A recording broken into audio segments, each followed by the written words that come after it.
All right, well, welcome everybody. This is a bit of an experiment that we're doing these education sessions around medical education this year, and we're really excited to have you here. This, as Mike said, this is going to be an incredibly interactive session. We're hoping to get a lot of participation from you in lots of different ways, not only through audience response, but also through pair shares and some other ways. So the conveners for the session today are Michael Schmidt from Medical University of South Carolina, who probably a lot of you know and has been very active in ASM. My name is Brian Schwartz. I'm an infectious diseases doctor at UCSF. This is one of two special sessions that are supported through the Infectious Diseases Society of America, the Association for Medical School Microbiology and Immunology Chairs, and the ASM.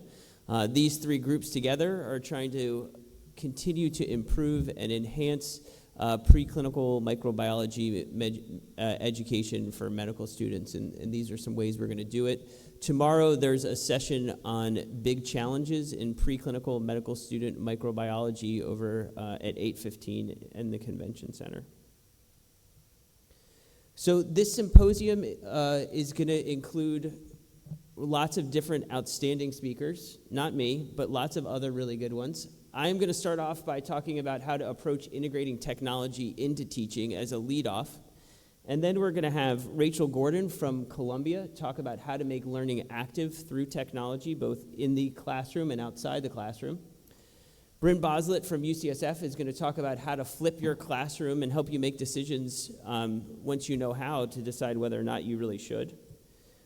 Warren Weekman from UC Irvine is then going to take you through how to make videos on your own from both kind of really fancy, expensive equipment to really basic do-it-at-home ways, and teach you lots of different mechanisms. And then we're going to finish up with Todd Watkins from East Carolina University, who's going to talk about how to integrate social media into your teaching, which is going to be fantastic. So we're going to be using Poll Everywhere during this session as an interactive way for you to be able to provide responses as we go and answer questions. If you would like to join, we highly recommend it. And I think the easiest way for you to do it is either through your laptop or your phone to do through the web. And you can do pollev.com/microbe19. You can also do it via text, where you would text to 22333 microbe19.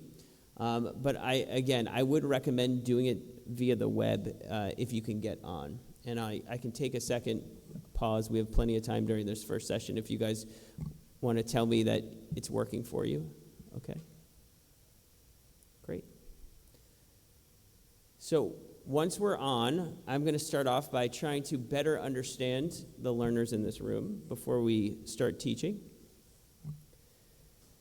So I think the first question that we want to ask is we want to better understand this audience. Is this a group of people that teach undergrads, grad students, non-health professions, medical students, pharmacy students, dental students, GME learners, or others?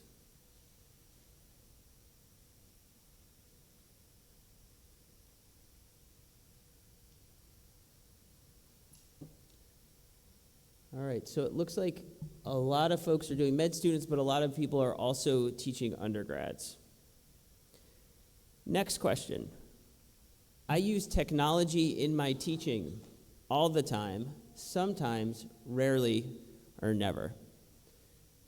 Do we have a group of very advanced educators or people that are just trying to get their hands around doing educational technology? So it looks like a mix. And then the last question that I think will help us teach you the best is, what are you hoping to get out of this symposium? So this, you can free text response. You can say whatever you want, more or less, and the free text will pop up.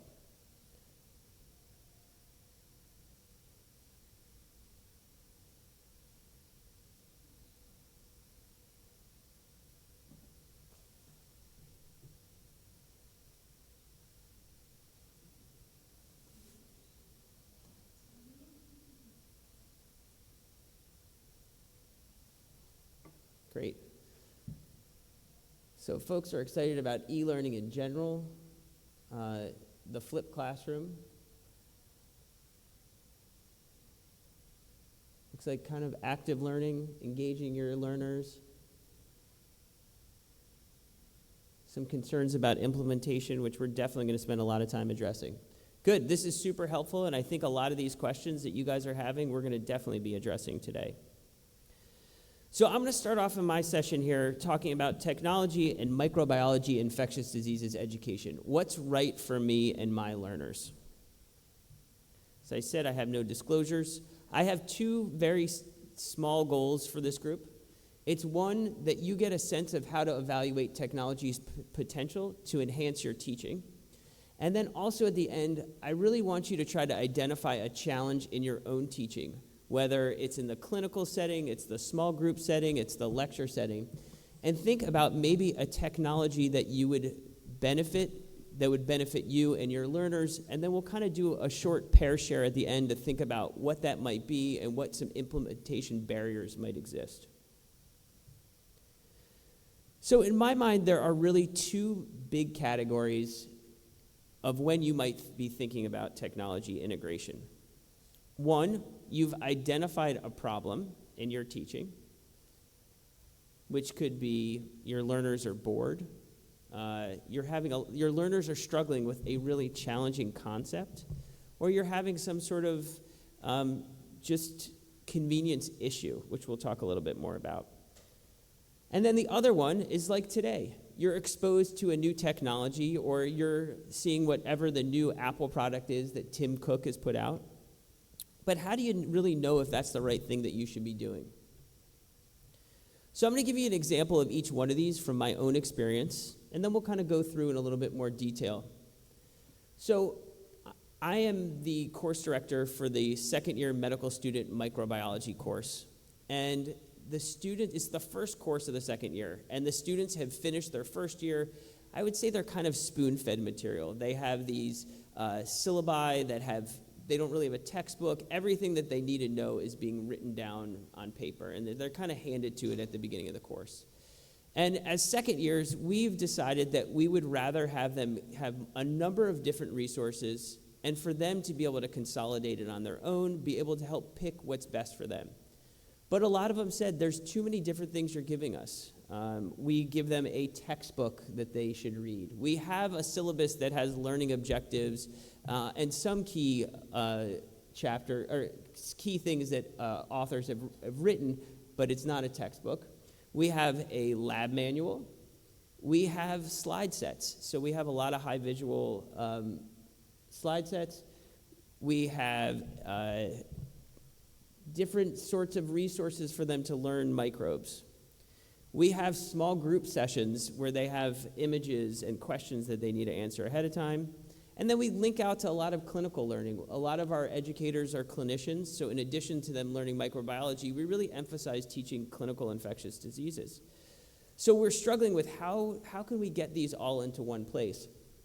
So at our medical school, after the first year, we have a program called Curriculum Ambassadors, where first-year medical students who are interested in education can spend the summer helping course directors come up with new electronic resources or other curriculum design. And so we all kind of decided that maybe an electronic resource might be the right thing to do. And we looked at a bunch of different ebook building options. And ultimately what we found was that iBooks Author might be the right thing for us to do. It enabled us to take all these different pieces and put it together into an electronic textbook, and although they're still getting lots of different things, they're getting it in one place. And so I thought I'd take a second and show you what we did. This is the section from a Clinician's Corner Skin and Soft Tissue Infection lecture. This is myself and one of my dermatology colleagues who gives the lecture with me. And you can see here we have learning objectives, but that you can have on paper. This is where I think it gets pretty cool. You have a clinical lecture, but we can go back and see you can have a glossary where you've highlighted all these different bugs. You can link directly out to the textbook. So this is a hyperlink, and so this is the chapter on staph infections. And if you click on the hyperlink, it takes you out into the browser to the Access Medicine textbook. So the textbook is in there as well. And we at UCSF have a institutional license to Access Medicine, so all the students are able to get this for free. We're able to embed slide sets. So here is a slide set that has lots of different images of different types of dermatological conditions, and they can click on it and they can go through those slides. You can also embed videos. This video is from the New England Journal of Medicine on how you drain a skin and soft tissue infection, and as you click on it, you can see them cut the abscess open and lots of juicy pus spill out. The students seem to love that. And then you can embed self-assessment questions as well at the end, and so we built those out. We did survey the students afterwards, and this was available on an iPad, or you could print it, you could convert it to a PDF, or you could print it as a hard copy, and we got very high satisfaction rates from our learners, and we've continued to use this for the last 3 years. So that's one way when I had a problem and how I use technology, try to overcome it.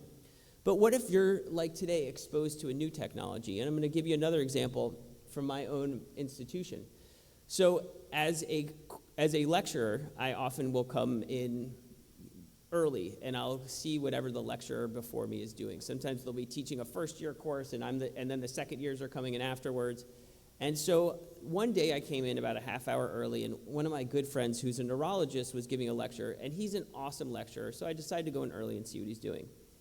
And instead of Andy being in front of the class, where he usually is, at the podium like I am today, Andy was actually up on the screen. And he was up on the screen, and he had a patient that he was doing a neuro exam on who had just had a stroke. And there was another instructor down front at the podium. And he was explaining to class what the issues were, how he was doing the neurological exam, asking them where he thought was the deficit. And as he finished examining the patient, he said it would be good for us to also look at the MRI findings. So he comes off the screen, and the whole screen is now an MRI. And in the background, you're hearing the radiologist talk about what the MRI findings are. And so the students listen to hear what about the MRI findings. And then from there, he talks about, the instructor in the front says, well, what about the pathologic findings? And what if you had a patient who had a severe stroke? What would that look like in the brain? They go down to the anatomy lab, and there's a pathologist who's examining a patient who died from a stroke and showing them where the defect was and how that correlated with an MRI finding and what you would think the patient exam. And I was like, this is pretty much the coolest thing I've ever seen. I can't believe you're doing this in the classroom. So can I do that? He was doing it with GoToMeeting. I was like, this must be some new technology that I've never heard of and some sort of just unbelievable thing that they're testing, but it was really GoToMeeting, something that most people use on a regular basis to power this whole thing. So I was like, can I find a patient who has a necrotizing fasciitis that we could then go over to the radiologist and look at their MRI, and then zoom down to the micro lab and look at the group A strep on the plate and do that teaching. And so I was really excited about doing this. But before you decide to do something like this, you want to take a step back. You want to pause and say, this seems really cool, but is this going to be helpful for my students to learn? What are the barriers to implementation in a case like this? Maybe I don't have GoToMeeting. Maybe there's actually HIPAA violation issues that I need to think about by sending my patient being examined over the internet or is GoToMeeting secure for that? How will I know if it worked? Yes, it seems cool, but will it really improve student learning? So I think that those are the kind of things that you want to be thinking about before you jump into using a new technology. But what I thought I would do here is think about ways that technology may enhance student learning. And I think that there's a lot of different ways that you could cut this up, but I have 5 that I want to talk about. One is you want to make learning active. And I'm going to talk more about it.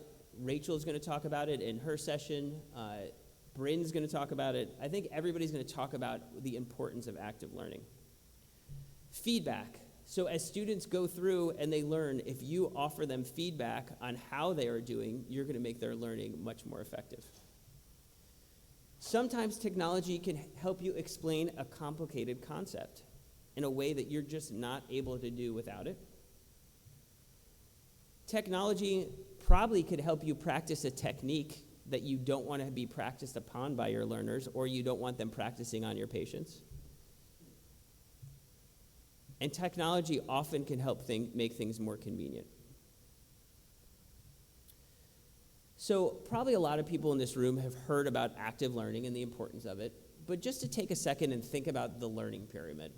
So if you look at this here, if you think about passive teaching methods like lecture or even lecture with audiovisual, the retention rates for the learners are somewhere between 5-20%. But how can we make that better? So if you think about adding things like group discussion, have them actually practice what they're doing, teaching others and teaching each other, you can significantly increase their ability to learn. And this is the kind of thing that we want to add into everyday teaching. We're trying to do it today through the sessions by using audience response, which will increase learner participation. Students who don't normally feel comfortable asking questions or speaking up may be more likely to do it. And in this day and age, we don't need to have these clunky clickers anymore. We can use things like we're doing, like Poll Everywhere. It's a free software and something that you're going to be able to use today, and Rachel's going to talk a little bit more about. Millennial learners, in particular, like to take commercial breaks. So I'm going to have a commercial break. I'm going to tell everybody about the Poll Everywhere workshop that Bryn Boslett and Peter Chin-Hong are going to be doing on Monday morning from 8:15 to 9 down in the professional development zone. If that's something you feel like you want to learn how to do more effectively, they're going to do a hands-on workshop. And if you go to the website, they'll tell you what you need to bring. All right. This is the end of the commercial break. We've chunked a little bit, and now we're coming back. So when you're thinking about what other things could be helpful by using technology, will it incorporate feedback? As I said, if you can provide your learner with feedback about whether their learning is being productive or not, you're going to make their learning much better. So you want to do frequent assessment. And in the class, you can do things like audience response. Outside the class, Rachel's going to show you about self-assessment modules that you can do. And then I'm going to talk for a second about how you could do it longitudinally. Does anybody here heard of spaced learning before? So how do your students usually learn, particularly right before an exam? The good old binge and purge, right? They cram the night before the exam, and then they forget 75% of it 2 days later. But there's been studies to show that that method may not be the best, not surprisingly, and that the slow graze is actually the way to go. So if you can slowly have them learn day by day or week by week and have them repeat some of those key principles over and over again, that it can be a much more effective way to do it. And so I'm going to show you an example of something that I've done, a bite-sized course review. So one of my other jobs is I'm the program director for our Infectious Diseases Fellowship program. And they have to study for board exams at the end of their second year. So how can I allow them to continue to learn throughout the year? So what I did was I used the idea of spaced education and the idea of providing them with feedback regularly to hopefully make an effective learning through a program called QStream. QStream is an online program that the learners can get apps, et cetera, to go with it, but where you can set up a course where you'll ask your learners questions. Let's say you decided you wanted to ask them 50 questions over a period of time. They could get 2 questions on Tuesday and 2 questions on Thursday, and it's based on mastery learning. So therefore, you have to get each question correct twice before they stop sending it to you. And the learners get feedback. They get the question through their email, and they link through, they answer it, and they're able to get feedback not only if they got the question right or not, but how the other folks did. So how are they doing compared to their peers? And then in the bottom, that they get an explanation of why the answers are correct or not. This was actually developed by a urologist, I believe, at Harvard. And it's something that I think can be really effective in lots of different learning settings, whether it's for undergraduate, for medical students, for graduate learners like I was demonstrating. So this is something you maybe want to consider. As I said, also, you might be able to use technology to explain a complicated topic better. And Warren is going to talk all about how to build videos, but I'm just showing a couple quick examples. Could you talk about the malaria life cycle and how malaria causes disease, malaria prevention in a video using a program like Camtasia and using a tablet effectively? Or even with something very simple like using an iPad program called Explain Everything, can you draw out an explanation of how to use, of the mechanisms of antibiotics? These are a bunch of different ways that you may find that you can explain a topic better than through a lecture or even a small group. Again, you may be able to practice a technique that you really don't want to be practicing on your patients and you don't want them practicing on each other. This is a lumbar puncture simulation manual where it's actually quite complex, and the learner with an expert next to them can give feedback and try over and over again how to do effective lumbar puncture. And lastly, convenience. I think convenience is something that's really important. And at UCSF, we've been moving into using more flipped classroom. And Bryn's going to talk all about how flipped classroom, one of the things that's really important about it is active learning. Your learners get to be with their professors and do active learning, which is going to enhance retention. But for us, it's actually really nice for the learners to be able to do self-paced learning at home, where they get these videos that they watch ahead of time. And then for the learning to be asynchronous. Our curriculum change has made it so that on Tuesday, Wednesday, and Thursday of every week, we don't get all the students at the same time.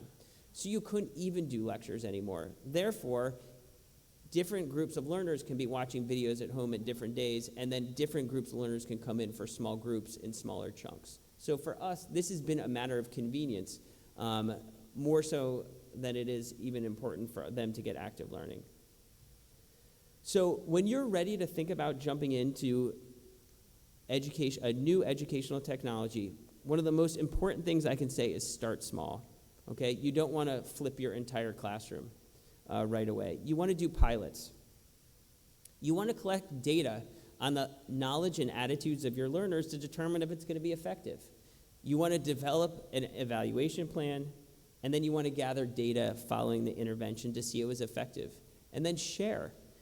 If it worked or it didn't work, write it up. Present it as a poster, share with other people, and let them know what's working for you.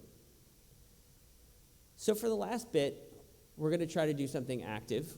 We'd like people to get into groups of 2s or 3s and take 5 minutes to discuss, and then we're going to ask a couple groups to report back. We want you to identify a challenge in your teaching.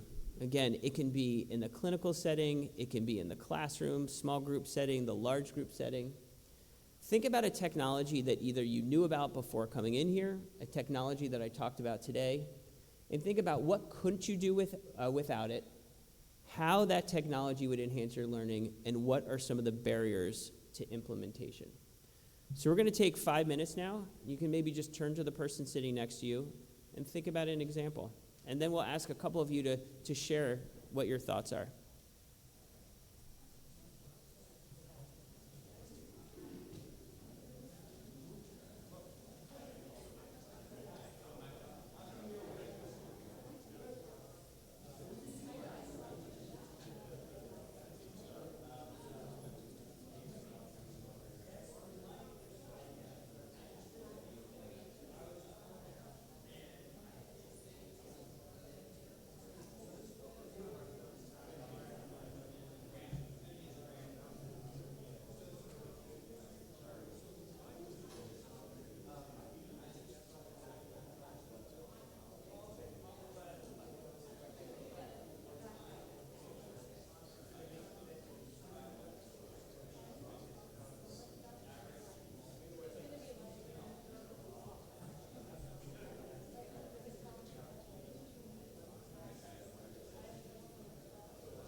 All right. Do you guys need another couple of seconds, or do you think we could, does anyone want to share? Yeah.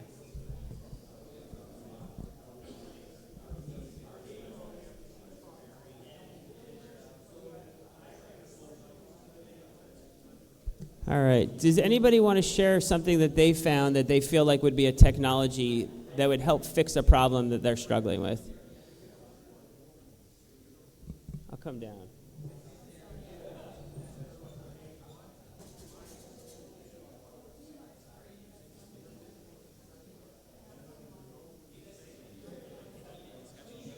Do you guys have something you want to share? Okay. Tell me your name. All right. All right. Robert's going to share with us kind of what the problem was and what the technology you're thinking about, maybe an implementation challenge. So I teach a lot of laboratory sessions for medical students and dental students, and I found one of the challenges is I have to make it easy enough for them to complete it and within a laboratory session, but not so easy that they know the answer before they even start doing anything. And we thought about recently this year, the medical schools bought iPads for all of the medical students. So if we could have some sort of learning technology where it was an online worksheet and they had to follow a pathway before they got the next, okay, what are you looking for next? And it could lead them all the way to a correct or incorrect answer, but they had to go through that exercise before they got to that. So I think that the next talk that you're going to hear, Rachel's talk about some ways to use kind of self-assessment tools and have them go through, probably using Articulate Storyline might work really well for this. And I'll let you see what Rachel has to show, but I think that the next lecture is going to give you some answers to help. Does anyone else want to share real quickly before we wrap up? Yeah, Chris. The issue would be knowing what to include and what not to include as far as the USMLE is concerned. Because what I consider important at this stage and when I look at some of the questions, I'm just shocked that that's what the USMLE would get into. And so the issue is, in a shorter period of time, where does one know, what to include or not? Yeah, I think that's a great question, Chris, of figuring out what's to include and what not. I've struggled a little bit thinking about what technology is going to be able to help us do that. I don't know if anybody else wants to share. What's that, Rachel?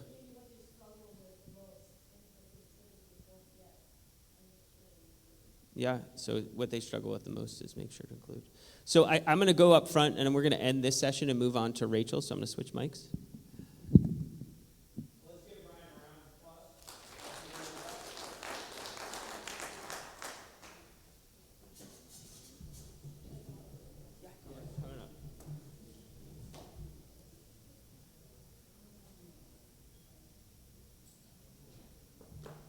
All right, so for our next session, we're really excited to have Rachel Gordon from Columbia here. She's going to talk about how to make learning active, both in and out of the classroom. Rachel is an assistant professor in the Division of Infectious Diseases. She runs their preclinical microbiology course and does teaching all through the 4 years of medical school. She is renowned at that school for outstanding teaching and using technology effectively. Thank you so much for that introduction and for coming here today. So, active learning, how to engage your students online and in the classroom. So, I want to start off with a question. I ask all my fresh first-year microbiology students on the first day of class, what would they rather have? D. latum, Neisseria gonorrhea, something pubis, rhizopus? I'm curious, if you had to choose what you would pick. You have to pick something you are not immune. And yeah, okay. So some people do you go with the unknown? Do you go with, well, I know you can get a shot for that. So the one thing I can reassure them is by the end of my course, you will know what you would rather have and you'll know why. And we get to know each other a little bit. We have a laugh and I try to hook them right off. See, most of you would rather get the shot right off the bat. Actually, E is swimmer's itch, but that, yeah, okay. So objectives, identify interactive teaching methods. Maybe we've even achieved number 1 because using the audience response system is one of them. But I'm going to talk about a special way to use that called just-in-time teaching. And to appreciate the power of online learning and that you can actually do it too. And to think about ways then to integrate technology into your course so that the students are learning with you in class, especially if it is lecture-based, but that technology can be a significant part of your course as well. And actually, you don't need something fancy. I was able to use my course management site, Canvas, to set up a month of virtual patients that the students had to work with. So this is yet another free text response. What's the problem with lectures? Maybe we even covered some of these things in Brian's talk already. Yeah, one way. Oh, can't pay attention or don't attend. I like that. Yeah. There are a lot of problems with lectures. Boring. Sleep. I did that a lot. Don't tell my patients. So, because you have already identified, there are a lot of problems with lectures, right? That is, as passive as you can get, we need active learning, right? This is our typical student. If they make it to class, okay, they are asleep or not paying attention. So if you can't pay attention and you're not there, how can you possibly understand what is being taught? And then how can you remember something that you don't understand? Big problem. And for those of us who have many lectures in our courses, you really don't necessarily have 100%, right, of control of the quality of the slides, the quality of the speaker, the organization, what to do. And I would actually posit, if you took one of the greatest, most engaging speakers of all time, and they spoke for 2 hours, or 50 minutes, whatever it is, about beta-lactam antibiotics, that even if we resurrected one of these guys, you wouldn't be able to pay attention for the whole time. Brian's already talked about this. Less than half of key points of a lecture are remembered right at the end. It's like you walk out only knowing half of the point. And then a week later, you barely remember anything. And then, we're practicing science and medicine here. The devil's in the details, right? So, of course, they're cramming and trying to learn it all before the exam. This is a graph of what happens with concentration, and I think we all get it. Like, hopefully you're not down here yet, but we start off concentrating, right? You're like, fresh, I got my coffee, and then within 10 minutes, it plummets. You've lost your learner, and then people start actually paying attention again at the end because they know they're going to leave, like get a snack, bathroom break, whatever. So that's, if you make your learning active, if you have interaction with your learners here, every 8-10 minutes or so, you can keep concentration up here and not at the bottom. So we'll talk about, you can't give electric shocks, right? So we have to do something else. We need tools of engagement.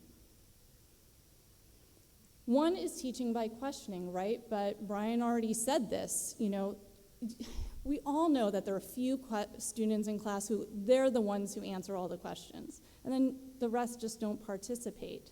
So that's actually an advantage of using the audience response system. Everyone can participate. You can set it up so they can participate anonymously. You can actually score them. They can compete in teams. They love competing, I'll tell you that. And Poll Everywhere that we're using right now is actually free. You could literally sign up right now, or maybe right after, and have 40 users for free. And you may have far more students than that, but they can pair up. This is easy. At Columbia, we have a license to something called ResponseWare, Turning Point software. There's Socrates. There are many different programs, but it doesn't matter which one necessarily you use. They all have their advantages and disadvantages. But it's a way that you can involve your learner during your session. I do a review session, it's 60 questions right before the exam, one after the other. There's no lecture at all. And they say of everything that they do, even sketchy microbe and all that, this contributes more to their learning than anything. A pair and share. Why does the lecture the whole time talk? No, maybe you've introduced some difficult concepts. Right in the middle, do a pair and share, ask them a question, see if they can work it out. You don't actually need technology, and actually having something like that in your back pocket is a good idea if technology fails. Team-based learning should not be on the simple technique slide and is a way to flip your classroom that's more complex, but I'm just plugging it because I found it really to be worth it. So the you can do it slide, I already alluded to, but literally creating a name, username and password, downloading the app, and you can just insert these slides into your PowerPoint and you're up and ready to go. There are lots of how-to videos, and if you're having problems, and of course we have the workshop happening Monday morning if you want some more hands-on teaching. This might be a question I might have during a lecture. So, hypothetical, a candidate gets pneumonia, and it's very unfortunate. What is the most likely pathogen? So, I'm not asking you this, to figure out if you know the answer or not, right? But just to show you, right, if I ask my students a question, I know right then and there, do they know the answer? And they find out right then and there if they know the answer. Most courses, there's lecture, maybe a combination of teaching modalities, but they don't find out till the exam at the end if they really got it. That's not the right time to figure out that you didn't get something. By using audience response, we can figure out if we're having effective learning happening all along the way. So one of the things I do is about every 10 minutes, I insert an interactive slide.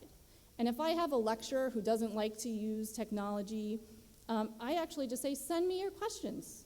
Tell me where to insert them in your talk. I insert it for them, and then we're ready to go. I have fully case-based sessions, review sessions, and something called just-in-time teaching sessions, or JIT. Now, this is a question I do have for you. Do you know, just so I know, what just-in-time teaching is?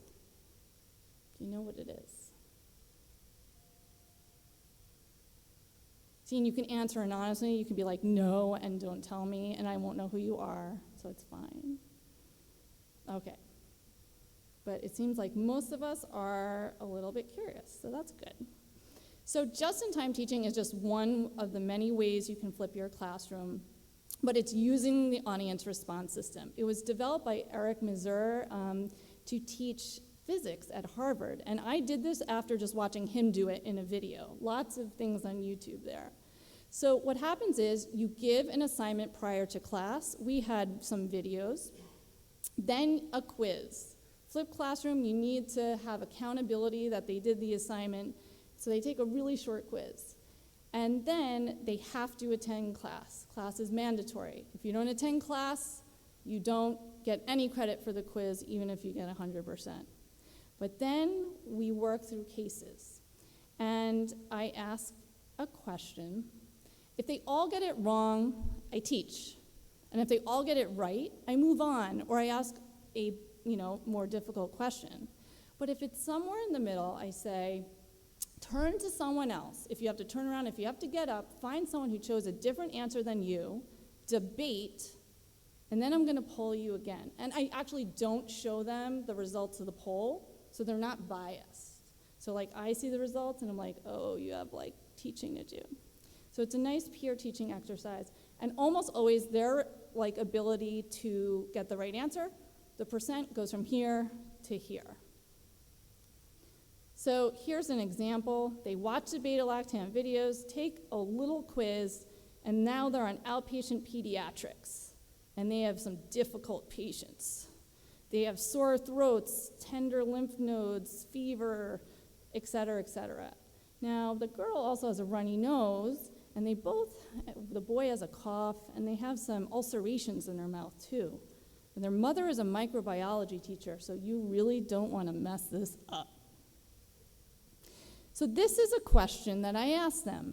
I've primed them by watching beta-lactam antibiotic videos. I'll tell you what, when I say what's the next best step in the management, both strep tests, rapid tests are negative, what do? Answers are all over the place. They don't know what to do. And so I then tell them, like I said, turn to someone else, ask them what they got, and debate the answer. And this shows all of the medical and all of the dental students in class debating.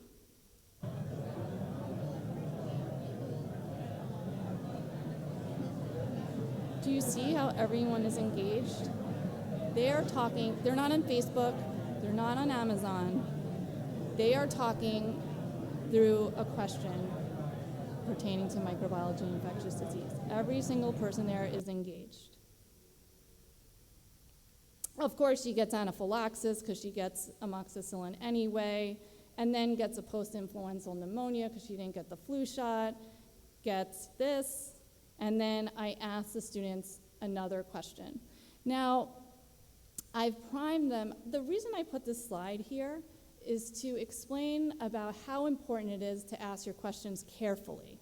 You can have like 6 learning points in one, right? They've learned about beta-lactam antibiotics. The right answer in this case is azithromycin, which isn't a beta-lactam. So they don't do well. But when I repoll, they almost all figure it out by process of elimination, by talking it over. Aztreonam doesn't cover gram-positives. We're not giving amox or cefpodoxime because of the anaphylaxis. Vanc is only IV, and we don't think it's resistant strep pneumo or MRSA. So much, right? So many teaching points can be learned with one question if it's chosen correctly. And of course, there are a lot of pros. One, interdisciplinary exercise. Our medical and dental students take the class together, but it's total parallel play. And there's a big push towards interdisciplinary learning. They were working together, and I think there might be a few people who are now married or dating or married because they actually worked together in class. They enjoyed that. That was nice. Maybe more importantly, they felt as though they learned more from the videos, and many of them, and more from the in-class interactive session, right, where they had to take what I had taught them in the videos about beta-lactams and apply that knowledge to real situations. They said, I learned it better that way, and I'm more likely to remember it. I didn't have to study it as much when it came to an exam time, and also it was more enjoyable than just sitting there. Next, I want to turn to online engagement. So I created what these things called digits. Did I get it? And these are 10 questions, interactive online sort of reviews that I created to go along with as many lectures as I could. I did it in real time this past winter during my 7-week micro course. And I thought it was a good idea because the students really don't know. They always ask, what is it I have to know? And you're like, everything. What's in the syllabus? But actually, there are certain things we really do want them to know. So I can teach them by questioning them in this friendly, fun, interactive online format that they can do on their own time when they feel like it. And they can do it over and over again. And people have told me it's addictive. So I'm like, if you get an addictive learning tool, I'm going to keep using it. So, bright idea. We'll see. So here, did I get it? I'm showing you some screenshots from the cases that I developed, right? We cover a seemingly infinite number of microbes and ID syndromes. We think that's great. They're a little daunted by that. And so we're going to reinforce key learning points. So enter. Here's a screenshot from the enteric pathogens one. Obviously, someone had gotten in big trouble from eating out and traveling, but now they decide to cook for themselves, but they use the same cutting board with the raw chicken and their salad, and so what are they gonna get? No matter what they pick, they're going to get feedback. So if they pick the wrong answer, they'll get feedback. If they pick a right answer, they get feedback. And the Campylobacter, one of the right answers, they get feedback, oh, and I sneak in Guillain-Barré syndrome there. So at every turn, they're getting feedback. So they said, I really liked it because I picked the right answer, what I thought was the best answer, but then I would check all the other answers to see what you had to say. This, I'm just being cute, but from my UTI module, what's the most likely cause of this patient's infection? Obviously, I am trying to hit home a point here. And when you get to the yellow, I admit I'm perseverating, and there are other causes, but in this young lady with cystitis, it's E. coli, right? Something I want them to know. Here is a screenshot from the meningitis module. If they hover over any of these images here, it actually blows up for them so they can see it very nicely.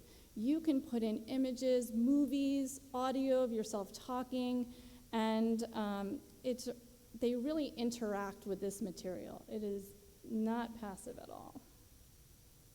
Now, okay, so that's a thing. So I used something called Articulate Storyline to develop my modules, which when you're at university, you can get for about $750, which is expensive. But what I want to tell you is, first of all, one, it's not the only program. Adobe has something called Captivate, but you can get a 30-day free trial. And we have capitalized on this because I have had students draft modules for me. I have instructors who also teach in the pathophysiology course.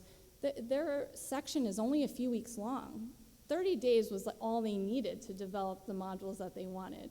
So we were actually really capitalized on the 30-day trial. And then it became so successful, and if you evaluate it, maybe your institution will then make an investment. So I think I already told you this. In just 7 weeks, I was able to develop about 21 modules. Some of my colleagues reviewed the content, and every single one was linked to an evaluation, a really short one, which I highly recommend.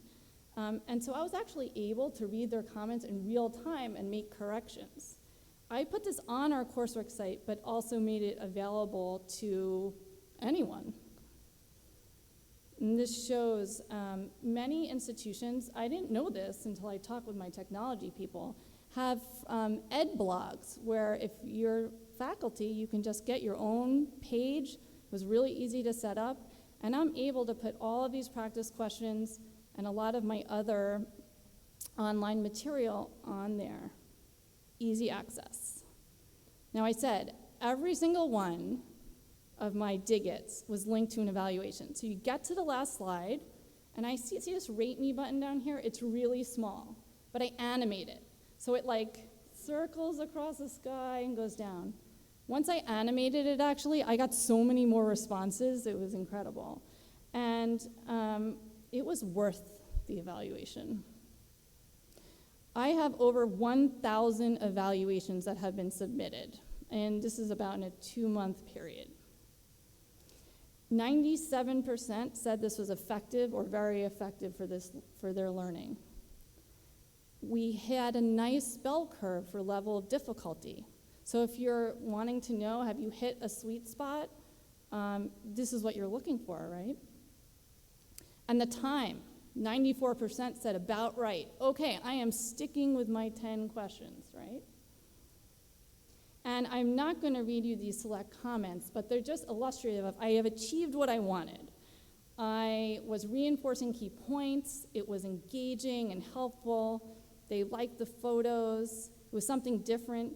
And then I think I alluded to, they helped me correct my typos, my gram-positive diplococci in Paris.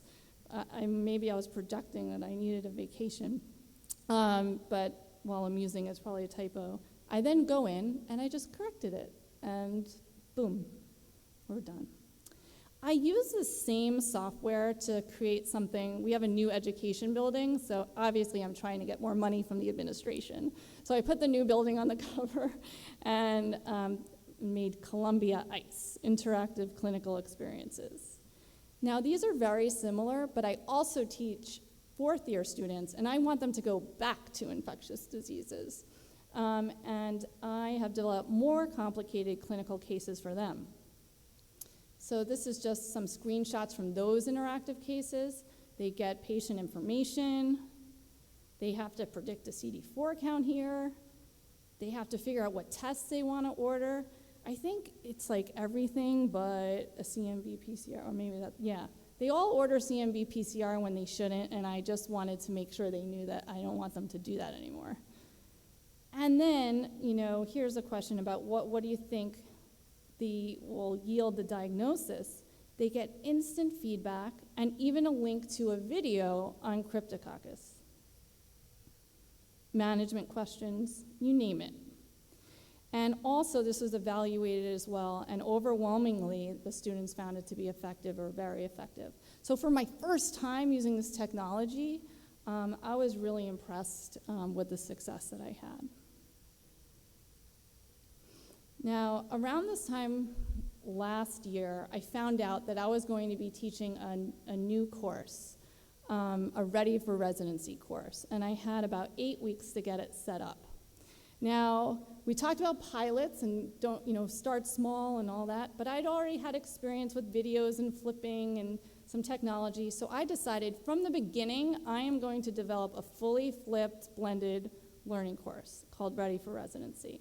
And I want to show you this as well a little bit because I used Canvas, which is a lot like Courseworks and probably whatever other course management sites you have to set this up. I had a month of online content. There were weekly modules. Each one was a very complicated ID patient. So they had virtual patients. Their cases unfold sequentially. I hate all these cases where there's like a 3-month hospital course all in one case that takes you 20 minutes to go through. Here it's like day by day. You present to the ER. We have some tests. You get admitted. So they go through all of this, test interpretation, rounds. They're attending, ask them questions, they're really quizzes. They have to submit orders. And then throughout, I've embedded curated learning resources or resources I've created to help them. And this shows you that on Canvas, instead of just having my files, I set up modules. So it tells them on week 1, days 1 and 2, you should be doing what's in here, and do this on day 3, and do this on day 4. Now, they don't have to do it that day. They can be a little ahead or they can be a little behind. But this basic, because they're doing it on their own time, but this helps them figure out what they need to do. So inside a given day, if you were to click on the arrow, you'd see something like this. I force them to go through it in order. They cannot just see my course. These are patients, things happen in order. So there's a call to mobile crisis, there's an assessment, there are rounds, there's another assessment, etc. Things don't go so well, and there's a link to Septris because I want them to practice how to handle septic shock. This is an example. They'll see what are real notes. And then rounds. Rounds are amazing. I say, what's your differential diagnosis for the diarrhea? They participate in teams. They have to answer. They don't see anyone else's answer, but they know when they answered. Then they enter their team's discussion group. They see what everyone answered, so they're motivated to have a good answer. And then I can weigh in as they're attending. And this time I got residents to help me, so I had team resident volunteers. Now, this is one person's answers. I think it's CMV, cryptosporidiosis, MAC, etc. I say, well, take, 5, take your thought process another step. He goes back, with number 5, I was thinking this. Isn't that nice? This is another student's response to the same question about his differential diagnosis. He has at least 2 PubMed numbers in here, or 3. Sorry, I'm shortchanging him. I say, fantastic, you're hired. But then I give him a little bit more. He still gets some feedback, too. This is a screenshot from a video that we embedded. So a lot, put on there. And then we evaluated it. I'm not going to go through all the evaluation data. I launched a small pilot with 30 students in September, and had about 75 students in March, 50 in April. Depending on the month, about 75 to 100% one month of students said the online component exceeded their expectations. For Columbia students, for any New Yorker, for a group of New Yorkers, for 100% to say it exceeded their expectations, I have to say all of the time and the effort that went into creating a course where they only had 3 hours of class time a day. It was all active learning. They had to apply their knowledge. And then the rest of the time was applying their knowledge online or going to a simulation, like Brian talked about. That far exceeded my expectations. So hopefully I have given you some ideas about how to get your learner going from looking like this to looking about this, a little like that. And I am happy to take any questions. And you are very welcome to visit my ed blog at Columbia. Thank you.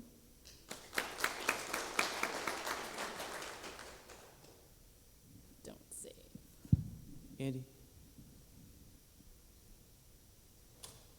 Hi, I'm Andy Alspaugh from Duke, and we've been talking a lot about challenges for teachers, and one of the challenges I have is the challenge of time, and just the limitations of time. And I was wondering if you could give an idea about how much time some of these things have taken you to create. Okay, sure.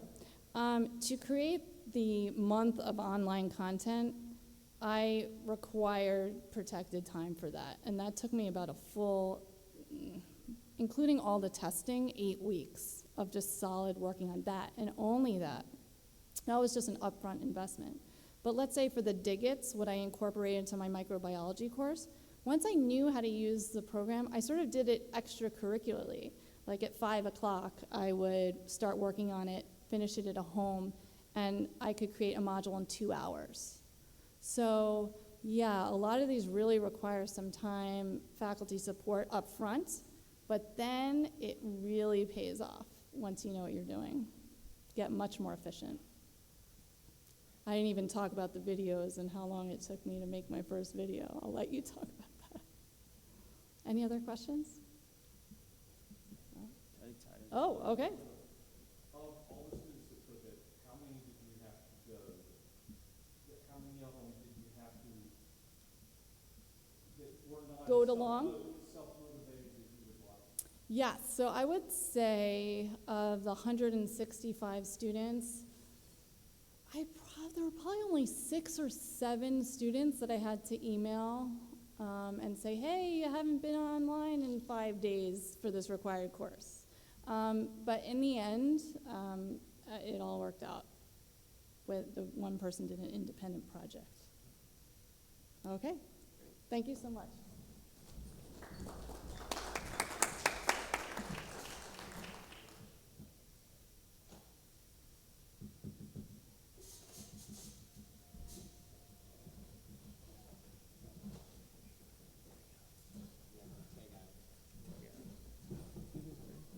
I think we lost Bryn for a second.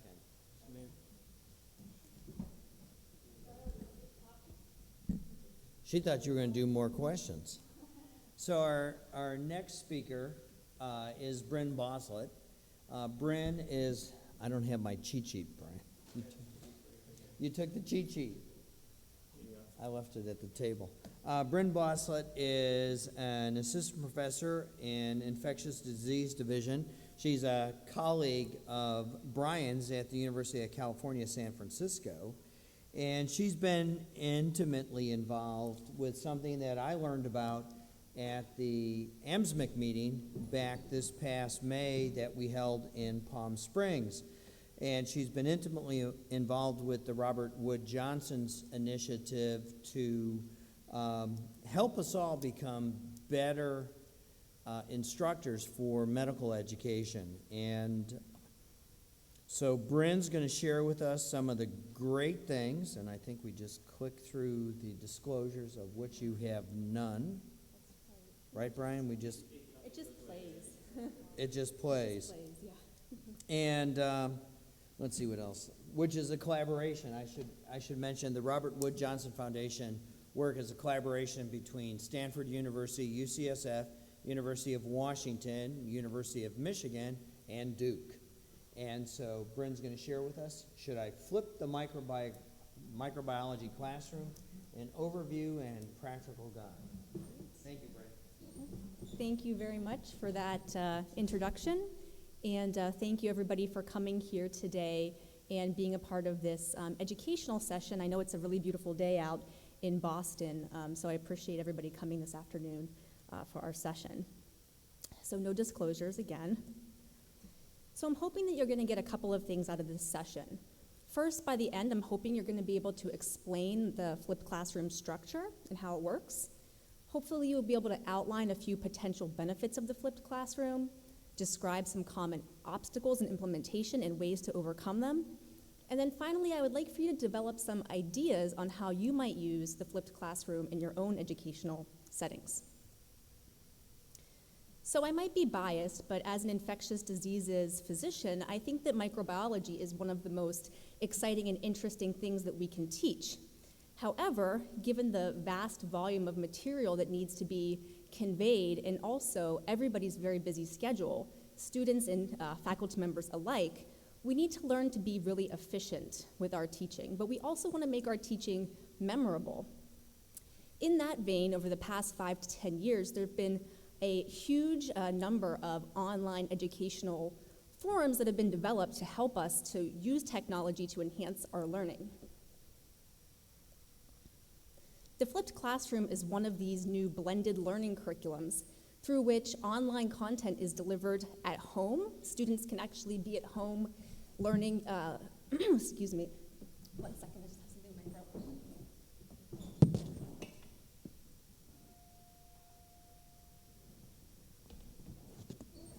Sorry about that,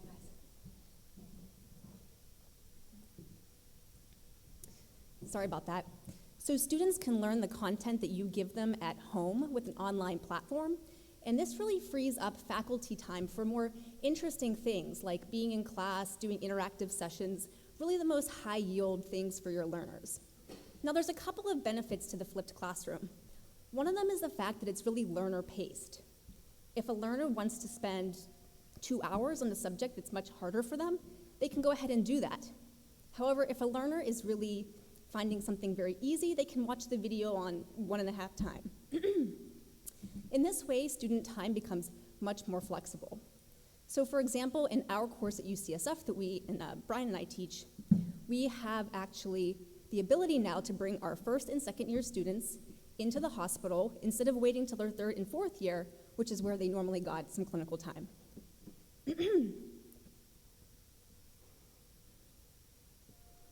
Now I know that Brian has already discussed this and so has Rachel, but this is our learning pyramid. We're really talking about active learning here. So active learning, when did that first become a buzzword? It really happened in the late 80s and early 90s when research showed that whenever people are doing passive learning, meaning sitting at home, absorbing material given through lectures, or just being read to, they're really not absorbing as much material or learning it on a very deep level. However, whenever you bring them into class, start doing debates, discussions, problems, cases, then you're really setting them up for lifelong, deeper understanding of the material. So the flipped classroom really does have some passive components.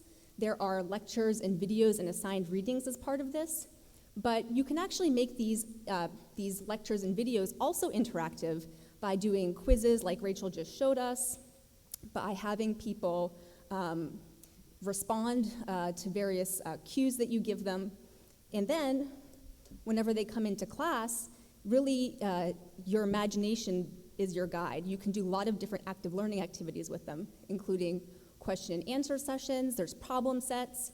We're in microbiology, so you know you can do wet labs, cases, some team and problem-based learning, as well as simulation, debates, games. Really, sky is the limit here with your active learning sessions. So I'll just quickly talk about the Robert Wood Johnson Foundation and our project that we collaborated with, again with Duke, University of Michigan, Stanford, and UW. We got together about 2 years ago to form a collaboration by which we all united to create a microbiology curriculum, and each university had a chance to create their own content modules and then share them with each other and with each other's students. So here's just an example of one. This is a springboard video that we created. This is meant to introduce a student to a topic, and it's very much like the Khan Academy style, where you have kind of drawing on a whiteboard. And it's meant to really pique the student's interest in the topic. And this is given right before we delve into the content videos. Each topic had maybe 4 to 7 content videos through which really the key facts that you want to deliver to the students are given.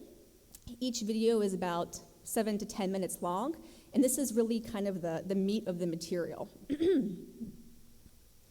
Sprinkled throughout these videos are assessment questions. Like Rachel said, we really want to keep our learners engaged, and so learners can read these questions. If they get it right, then they can move on. They know that they got the material. If they don't, they can go back. They can relearn or re-listen to it. And finally, this is the funnest part, the interactive session. So this is where you can really let your imagination go wild. In this example, this is down at Stanford. We have a number of students all in one room, a lot of different faculty. Some of these faculty have never been involved in student teaching before, so we got them out of the lab, got them to share their knowledge with us, and a lot of them discovered how fun it was to teach.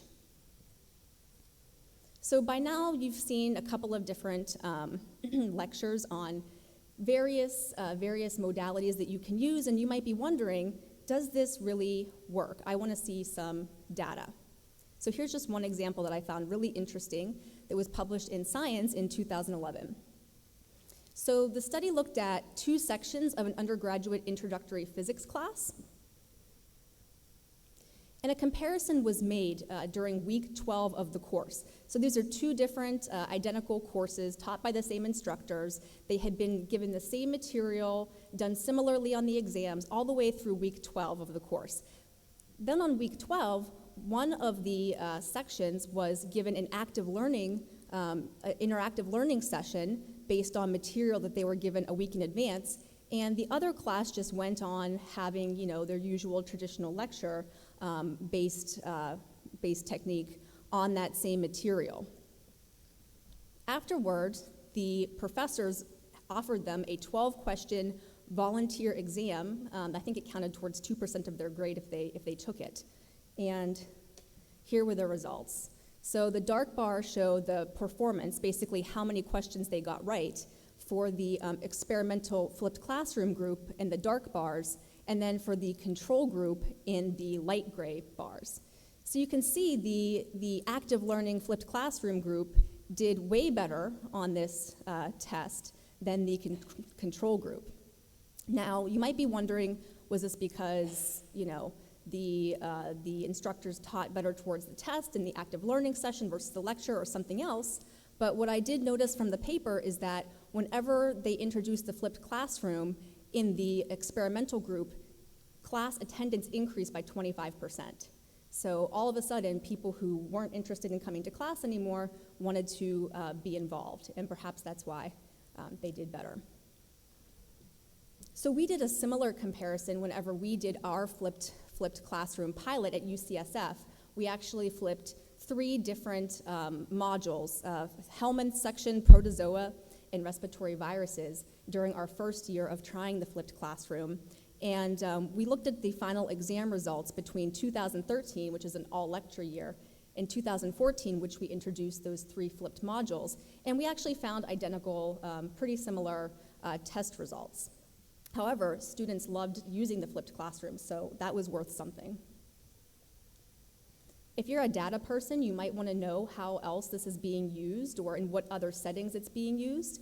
So just a few weeks ago, I Googled flipped classroom medical education and found over 40 studies published, and most of them were just within the last year. So this is a really hot topic right now. There's human anatomy, radiology, OBGYN, emergency medicine, nursing, and of course there's also a lot of undergraduate and even primary and secondary education settings where this is being used in. So if you have a interest in taking a look and seeing what these other folks have been doing, I would encourage you to do so. There's a lot out there. So I want to spend a few minutes talking about implementation challenges, because I kind of feel like anytime there's a new technology, whether it's the flipped classroom or these massive open online classes or MOOCs, there's always this hype trend that happens. At first, people are really excited, they're really into it, they can't wait to use it. Then the technology gets released or they pilot it, and sometimes they run into a little bit of trouble. A few setbacks happen, and people feel kind of bummed out after that. So hopefully I'm going to help you to head off some of those setbacks. So one problem can be engaging faculty and staff. So I think that many of us can think of at least one person, like the guy on the lower left, who is still bringing slides and a projector screen to class, and sort of doesn't want to get away from his or her usual way of business. At the same time, there are these other people who, as soon as a new technology comes on board, they can't wait to try it, and they want to try it 20 different ways, and they almost go a little bit overboard. And there's also people not pictured here who don't even bother to engage in medical education anymore because it's too much time, they're in the research lab, they need to get other things done, and so they're just not bothering. So my solution here is keep it simple. Even though there's a lot of different technologies that we can use, and we're going to be talking more in additional sessions about cool things that you can do in the classroom, whenever you're first trying this out, it's okay if you just want to use something like a narrated PowerPoint. You don't necessarily need to do some Khan Academy style drawing or a really fancy animation or video. You can do just simple narrated PowerPoints, even voice recordings. Students can listen to them when they're on the treadmill, which they love. And for those faculty who are still kind of reluctant to engage in this type of format because they've been giving the same lecture for 20 years, fine. They don't have to flip their classroom, but maybe you have them come to the interactive session and share some of their expertise. You might be able to pull them in that way once they kind of realize how much fun this can be. So I want you to stay tuned for Warren's talk next, How Can I Make Videos for My Learners? Just to give you a little bit of an intro on how to do this. Another question that I frequently encounter whenever I talk to people about the flipped classroom is finding the right balance. So people oftentimes ask me, am I supposed to flip the whole thing? Am I supposed to flip half of it? I feel confused over how much to use. I'm torn, and so then they just, do a lot of us do, they don't end up doing any of it. So we had this question for our students as well. As I mentioned before, we were part of this flipped classroom collaboration, and we did a pilot of several modules at UCSF. And afterwards, we surveyed our students, and we asked them some questions about what they thought of the flipped classroom. A majority of our students, 88%, said they really, really liked it. However, interestingly, a significant number, 43%, said that really they did not want to see traditional lectures go away. They would really prefer to see a mix of their traditional lectures, maybe with some questions or Poll Everywhere incorporated to keep them more interesting, plus some flipped classroom. What were the reasons for this? Some people had favorite lecturers. There's always that one lecture that everybody goes to their lecture every single year because it's so good. And then also socializing. The students were worried about the opportunity of seeing their friends in class being cut down upon. Our colleague, Sarah Street, also did a very similar investigation at the University of North Carolina School of Medicine, where they did a flipped classroom pilot, and they found really similar results. So most people, 65%, said that they really wanted a mix of traditional and flipped. So you don't have to do the whole thing, and students actually might prefer, in some ways, if you didn't. So as Brian has said, as Rachel has said, and as I'm going to say now, really the key is start slow, maybe just try to do 1 or 2 or 3 flipped classroom modules out of your total block of teaching. See how that goes, ask the students for feedback, get some data, and then if you like it and they like it, you can always ramp up more later. And that way you're not investing a whole lot of time and energy in something that ends up not being, what you like or they like. Finally, getting buy-in from the students. I feel like this might be one of the toughest ones because, as you can see here, we have a generation of, these are millennials, and so, you know, they are not shy about telling us whenever they are not enjoying something, and they often will just disengage. These students are really, really cognizant of how their time is being spent, and especially how their time is being spent on task. So we really have to try to make sure that whenever we're doing these flipped classroom modules, we're not adding to the total amount of time that they are, quote unquote, in school. So we asked our students at UCSF about this. How much time did they feel that they needed to prepare outside of class, watching the online modules and doing the readings prior to the active learning session? And the majority said 1 to 2 hours, which would be pretty time neutral, which is good. The flipped classroom was about, the active learning sessions were about 2 hours, and so doing 1 to 2 hours on the reading replaced about 1 to 2 hours of the lecture, so that's perfect. However, there were some people, 30%, who spent more than 2 hours. Another 6% said 6% spent more than 4 hours. I'm not sure what they were doing. But you really need to try to make sure that you're not delivering an entire hour-long lecture in an hour-long video. Finally, having enough time is another huge issue. So we made the mistake last year of giving the students an online task on the Friday after an exam, and then the active learning session was scheduled for that Monday. And they were really upset about that. They wanted to have a free weekend. So the lesson learned for us was we really need to get the online content uploaded, preferably at least a week in advance. Maybe you could push 5 days.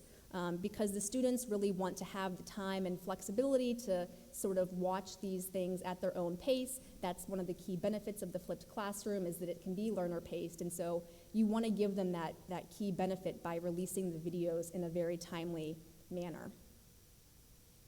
And then finally, keeping their attention. So this was a study that was done by an intern who was working at a massive online open course, MOOC, called edX. And he was charged with figuring out how long their videos should be in order to keep the learners engaged. And so they looked and they saw what time people started and what time they quit and gave up or stopped engaging with the material, and they found that really 6 to 9 minutes was as good as it gets.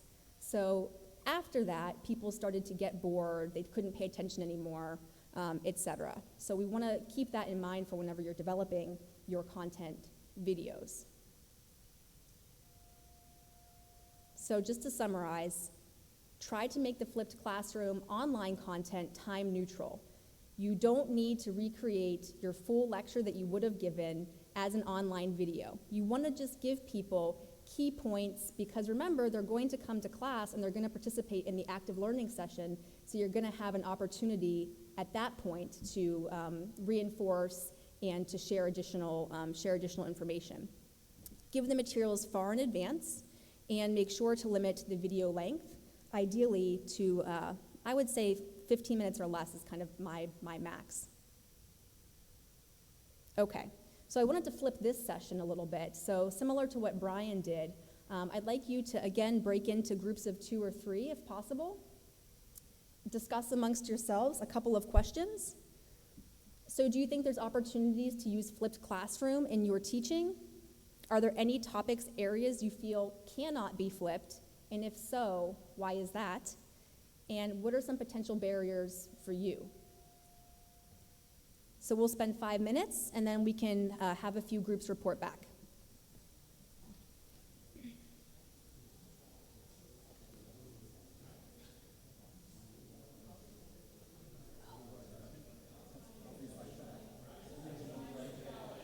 Oh, good. Yeah.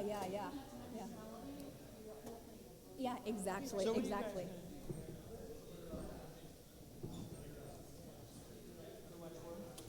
had something in my throat at the beginning. I just couldn't talk.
All right, everybody.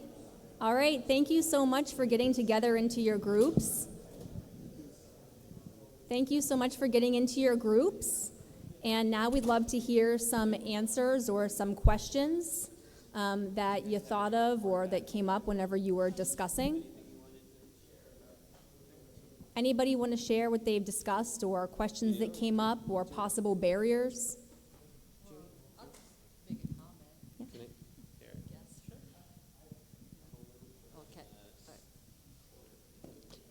Sorry about that.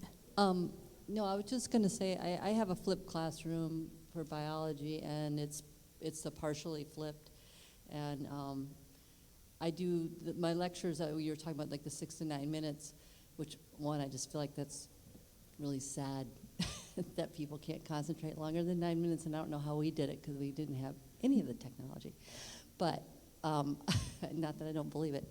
Anyways, my videos that I have are usually about 15 to 20 minutes, and actually, I figure there's a pause button. You know, they can stop if they need to stop and come back. Mm-hmm. But the other thing is that I don't do. You were saying something about kind of having that be just the main points.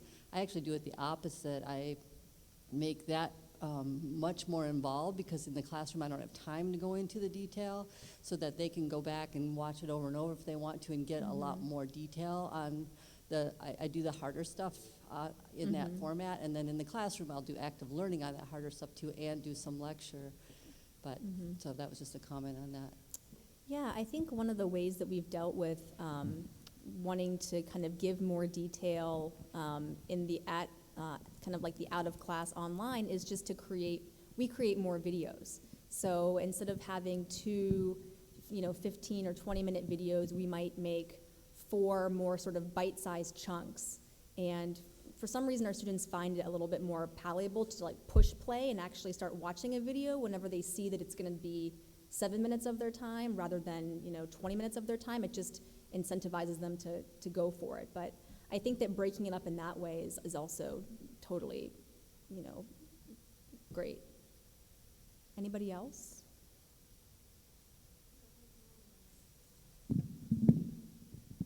Yeah, I have similarly flipped part of my classes, and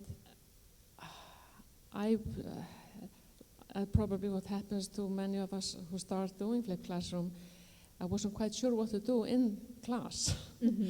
So I had been using Socrative as a probe for the kids and having them create groups and race against one another, and they love it.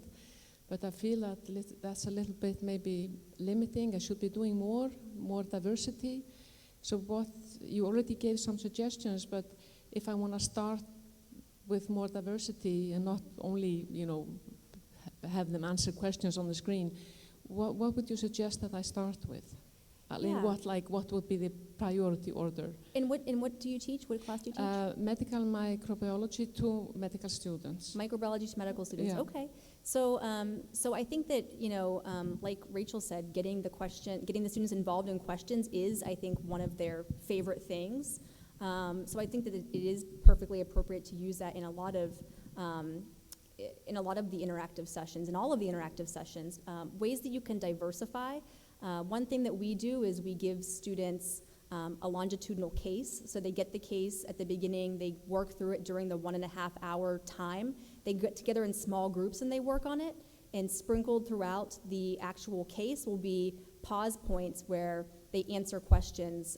They come up with an answer between them, and then they tell their answer to the rest of the class. And then we use the answers to teach. So I think doing something with cases is always fun. Also, bringing other people who aren't always in the classroom in oftentimes helps. They oftentimes have other ideas for things that they've seen done other places. So if you have, coworkers or other folks who are, connected to microbiology, but not maybe microbiologists, maybe they're clinicians, or maybe they're they actually work in the lab or do different things, and have them come in and interact with the students on different parts of a case, then that's also something that I think that's really fun. I don't know if Brian or Rachel, you have any other ideas? I mean, I would reinforce what you're saying about having them work together at groups and teach each other. Yeah. I think that's incredibly helpful, effective, and that not just answering in like audience response one person, but having them respond as a group and making them discuss it and work it out and learn from each other is great. I think they really like that. And making them say what their thought process is. Because sometimes they can pick the right answer, but if they have to explain why, then that gets at how they're thinking so that you can know how they're thinking. Yeah. Okay. Anybody else? All right. Thank you very much.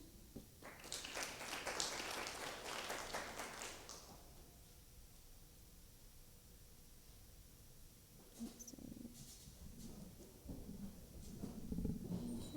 I guess Lauren, start.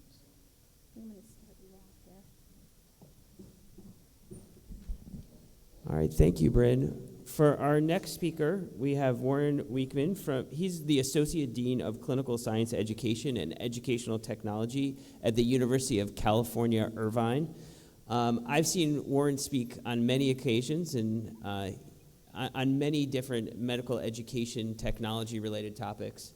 The one that I had seen most recently and really enjoyed was exactly this talk on how he can make videos for his learners. It's incredibly practical.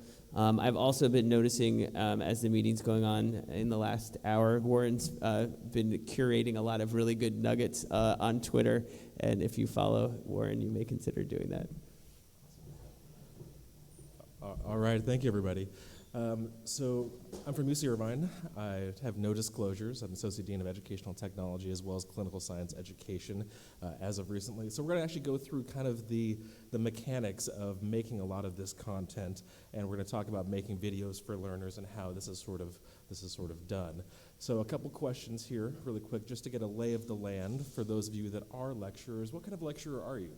Are you a Windows PowerPoint individual? Are you a Mac PowerPoint? Are you a Mac Keynote? If you don't fall into any of those categories, fall on maybe what your school provides if you have Windows podiums and PowerPoint. But it just kind of helps me figure out what kind of platforms we're going to be talking about here for making content. Okay, good. All right, a good mix. This is about the normal for what we expect. All right. And then how comfortable are you making with podcasts or videos? How comfortable are you? Are you a pro? Have you done this? You can do this in your sleep. Amateur or rookie?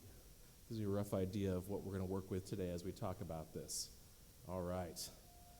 And to keep going, thank you everyone for giving me an idea here. Excellent. All right. And so if you have made podcasts at your institution, how'd you make them? Was this done with software like Camtasia? Do you have a team that does this for you? Did you find a student who was willing to make these podcasts? So kind of how did you do any of this kind of video content that you put together? I'm just kind of looking at even general terms. You know, you had help with from someone else, Camtasia, Skype, you have a team, excellent. Panopto, Integrity. These are a lot of vendor names that are out there. Do it for me, yes.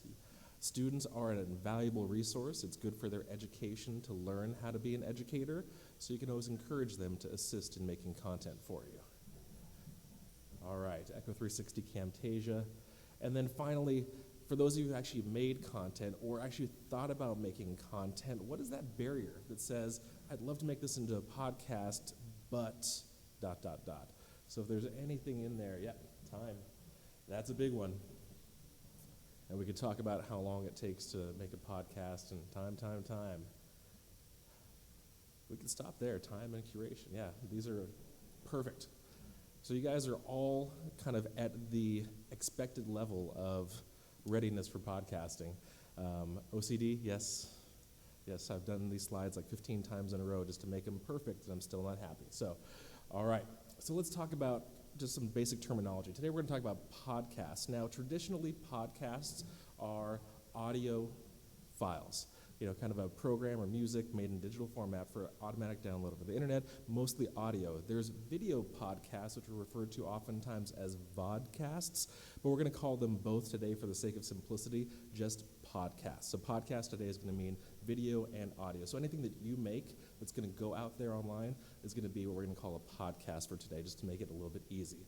So we're going to talk about three kind of main ways to make content. We're going to talk about making it in a studio, which would be fabulous if we all had access to studios. The more realistic one is we're going to talk about making videos in your office. At home, your office can be literally, a small booth or table at Starbucks that's quiet, which is not really always quiet. And then finally talking about doing this on a device, on a mobile device, on the go. So 3 different ways of putting together content we're going to talk about today. So when we think about studios, we think about this kind of elaborate, cool setup, which if someone had the money and was willing to give it to you, we'd all probably say yes, because who's going to turn down free money or a free studio? But when you look at it, it looks pretty daunting. There's all this extra stuff.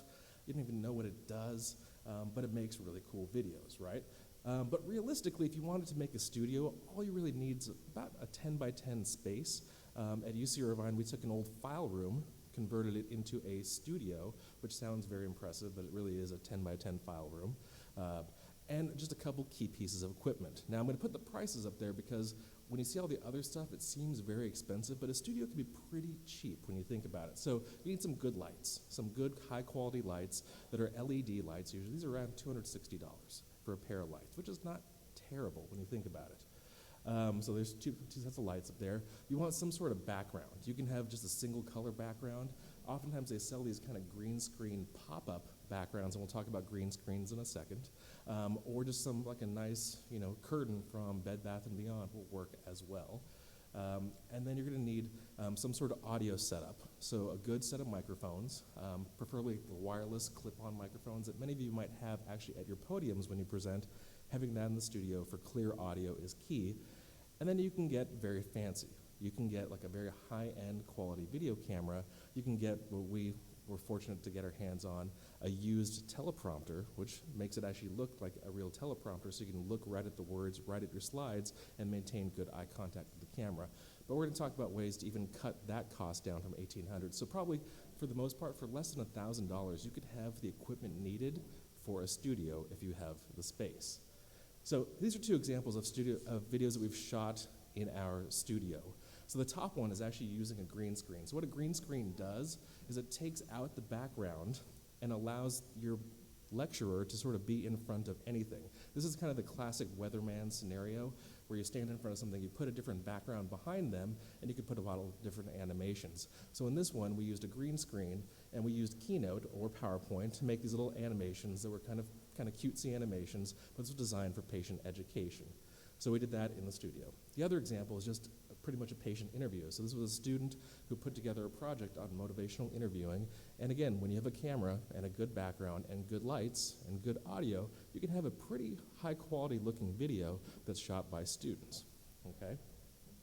So I want to remind you also that when we talk about expensive cameras, if any of you have a smartphone, most of these shoot now in HD.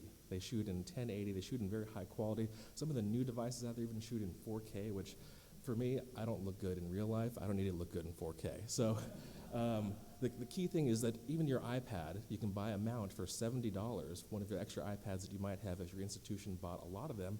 That's a great quality camera, and you don't need anything really fancy. So what I want to show you is that if you have one camera, having 2 cameras actually is a pretty good idea. So when you're shooting in a studio, if you have 2 iPads, you can easily put 2 iPads together and record from different angles, and it allows you to do this sort of edits back and forth, and it kind of just adds a little bit more complexity to your video, but it actually makes it a little bit more engaging to cut back and forth. Instead of just staring at me talking for an hour or 20 minutes, you can have different camera angles, and that's very easy to do if you have 2 iPads and 2 tripods, okay? And again, this Makayama mount, and this is one of the many mounts that are out there, but it's pretty good for $70, and it actually allows you to use your iPad for video capture.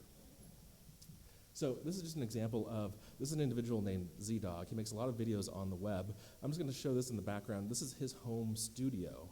So when we talk about this whole transition to doing this in your office, you can do the setup like this very similarly in your office. And so I just wanted to highlight certain things. You can see in the background he's got green cloth, which is his green screen, his green curtain that he bought from like a fabric store.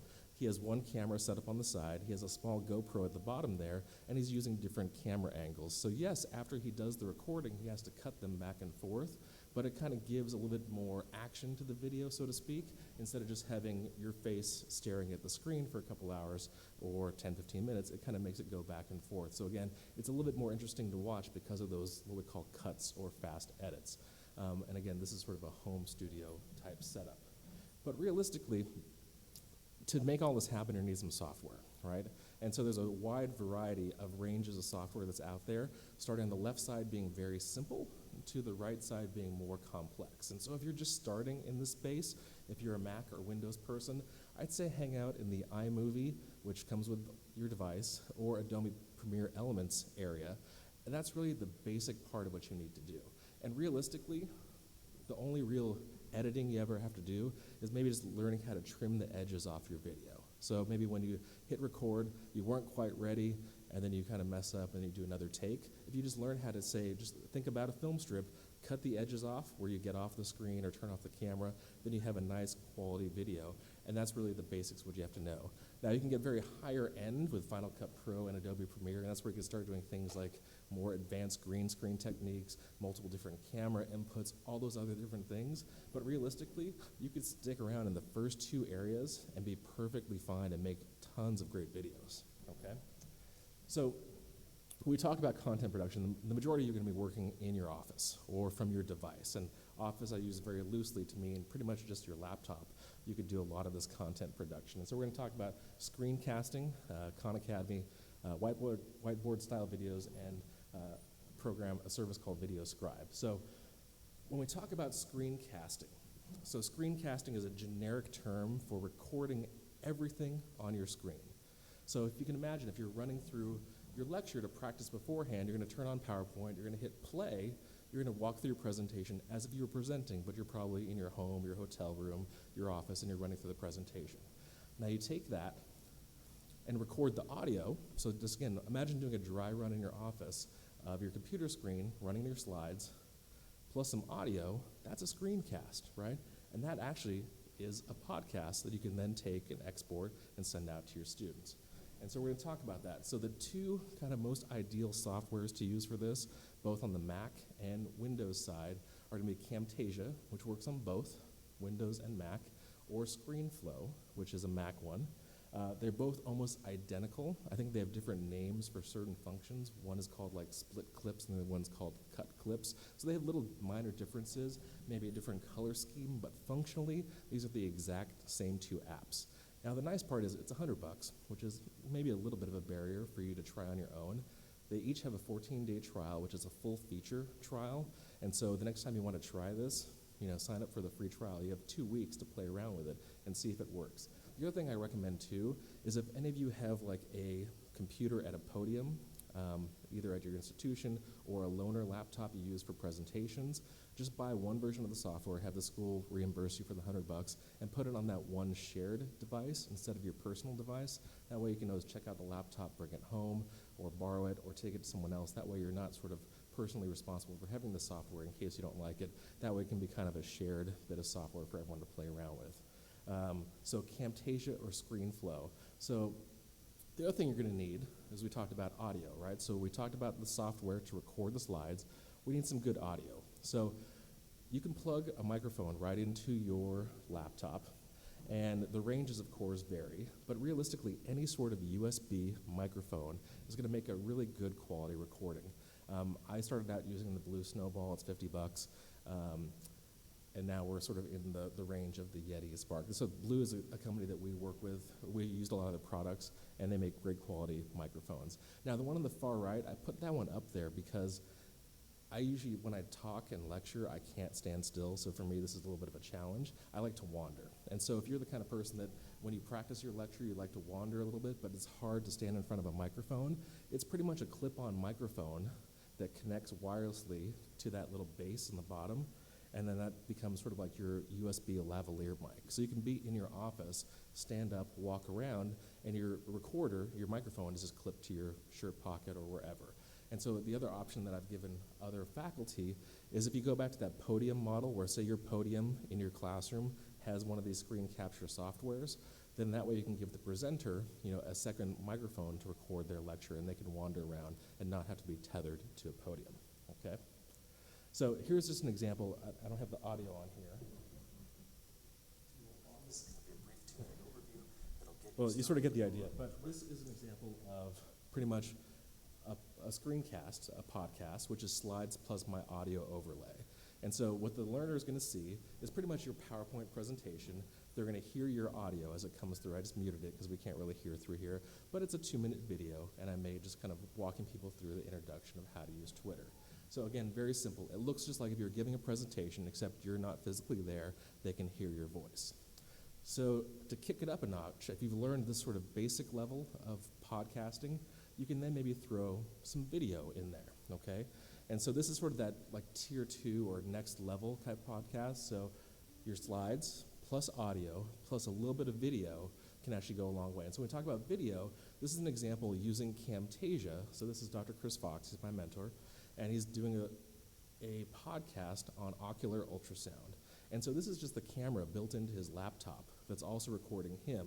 And he likes doing this because he likes to be able to have people see who he is, see his kind of body language, see his kind of emphasis and facial expressions while he's lecturing so they know what's important. And so for him, he always does all of his videos in this format, and this is built into the software. He didn't need to do any extra video processing, nothing. He just clicked the button that said add video, and it recorded from his screen.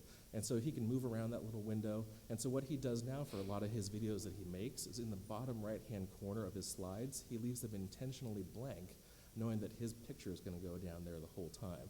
So that way you can see, the other challenge as a faculty member, if you do a lot of video content and it's just slides and voiceover, when it comes time for students to evaluate you, they may not remember who you are. They might remember your content, but they not remember who you are. They could probably walk past you in the hallway and never know that's who you are. And so this is an easy way to be able to do that. Put your face on the slide, talk to them, sort of engage, have eye contact, and go from there.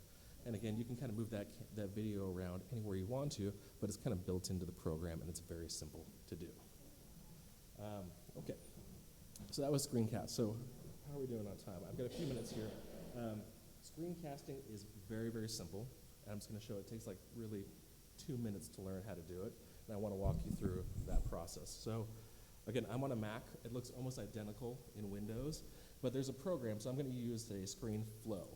And you get a little window like this right here in the middle, and we're going to say we're going to record our screen, so we're going to record whatever's happening on my desktop. We're going to also record audio. You can see my audio kind of picking up right there. And then if we wanted to, we can record video, which again, that's not a very flattering shot of my belly, but we could record that. So let's record my belly, which sounds fabulous. And then it says preparing to record, and we're going to let that count down to give you time to mentally prepare for it. And that's it. So now it's just recording in the background. So I'm going to kind of stand here having to wave at the camera. But it's going to record the remainder of my presentation. So I can continue on and give my talk and go from there, and that's your video. So let's pretend that I finished my lecture. So now we're done. We're going to stop our recording at the top here. And so you get a little window, which shows your computer screen, right? And so this is, me standing around here, recording. There's my presentation. That's me walking around, etc., right? So you just recorded a video of your screen. And when I talked about learning a little bit about program, or a little bit about the software, all we want to really do is all this stuff in the front here where I was playing around on my computer, we probably don't want to see that. We want to start the presentation right where it starts off, so right there. So all we do is you go to Edit, Split Clips, so it cuts out the stuff in the front that you don't want. We go to the part at the back here where the video ends. Same thing, we're going to cut the stuff off the end that we don't want. And then at that point, you can just save it and then publish it, okay? And that's a podcast. So literally, in about 2 minutes of extra time from your actual presentation, you can now record your presentation. And so when I started learning how to do this, I would just practice my lecture in my office beforehand and then record it and sort of do a dry run. And that's how I learned how to do podcasting. So it's very, very simple. Again, there's a lot more elaborate things you can do, but that's kind of podcasting from your office or from your laptop at the basics. Now, just a couple little factoids for you guys to be aware of. Roughly, the size of the files is about, for every minute, it's about 10 megabytes. And that's important because if you have a 2-hour lecture, that's a pretty darn big file. Now, a lot of your students may be viewing this on an iPad, maybe viewing this on their phone, and so you want to kind of think about those considerations as well. The other thing, too, is if any of you have tried doing this, you know that inherently within PowerPoint and Keynote, there's a record slideshow feature that you don't really need to use extra software. For those of you that are curious, that feature is in PowerPoint in the top here. There's a record slideshow button underneath the slideshow area. And in Keynote, under Document, there's a record slideshow option right here. The problem with this is it records kind of the audio per slide. It grossly inflates the file size so that a very short 10-minute presentation is almost double or triple the file size, so it's very bulky. And the hard part is, too, that it doesn't have a lot of the extra features, so the audio is kind of tied to that one specific slide, which sounds great that you could fix, the content that you spoke about on one slide, but oftentimes the more you present, you kind of bleed across your audio into multiple slides. It's not really the best interface for it, and it just makes it very difficult to do. I think if you can afford the investment of buying one of the softwares, it's well worth your time. Okay, so this is Khan Academy. Many of you have probably seen these kind of videos beforehand. Oftentimes it's a black screen with kind of doodling or writing or drawing that happens over the top of this. Khan Academy has become very popular as a format, but it's actually relatively easy to do. Again, this is not the first thing I'd have you guys start with. I'd have you learn just the basics of podcasting. When you feel comfortable, I'd say this is kind of your tier 3. So first one is podcasting, tier 2 is podcasting plus a little bit of video, and then maybe make this like a tier 3. So for this part, you need a tablet, some sort of drawing device that plugs into your computer, and these range from $80 and up. Intuos is one of the companies that does those, but there's a lot of different tablet makers out there. You're gonna then take your audio, which we talked about beforehand, and we're gonna use ScreenFlow or Camtasia, which we just demoed, right? So you're gonna plug those all in together, and you're gonna use a software to do the drawing called either Smooth Draw on Windows or Sketchbook on Mac or Windows, both of which are free. And that's kind of your blank canvas that you can then start drawing and doodling on. And again, so this part, when you put it together, you can have a video like this. And so this one is a little bit more advanced. One of my students did this for our residents, actually, and it's talking about belly pain in female patients. And she's not the best artist, she describes herself, and so she doesn't draw all these pictures. She's found pictures on the web that she can then draw on top of. And all this was recorded with that ScreenFlow software. So again, it's very simple to kind of make those type of videos with that drawing piece. Again, take some practice, take some getting used to, but again, it's not as scary as it looks like, okay, for that drawing. The other one is whiteboard style videos. Now these are typically on a white background, and these are really cool to watch. Now, as you can imagine, this probably takes 23 and a half hours to make a video like this. It seems very intensive. This is where, like, artistically, you have to be a good artist. I am terrible at drawing, so I would not ever do these videos. But when you watch it, it's kind of compelling to watch. You're like, what's he gonna draw next? And obviously, of course, they can't draw this fast. This is all sped up. So there's a lot of post-production that happens in this. This is sort of like if you really want to challenge yourself, this is for Star Wars fans, this is like Jedi level kind of stuff up here, Jedi Master level. This I would definitely not start with, but it's cool when you watch it, right? Again, ways to do this.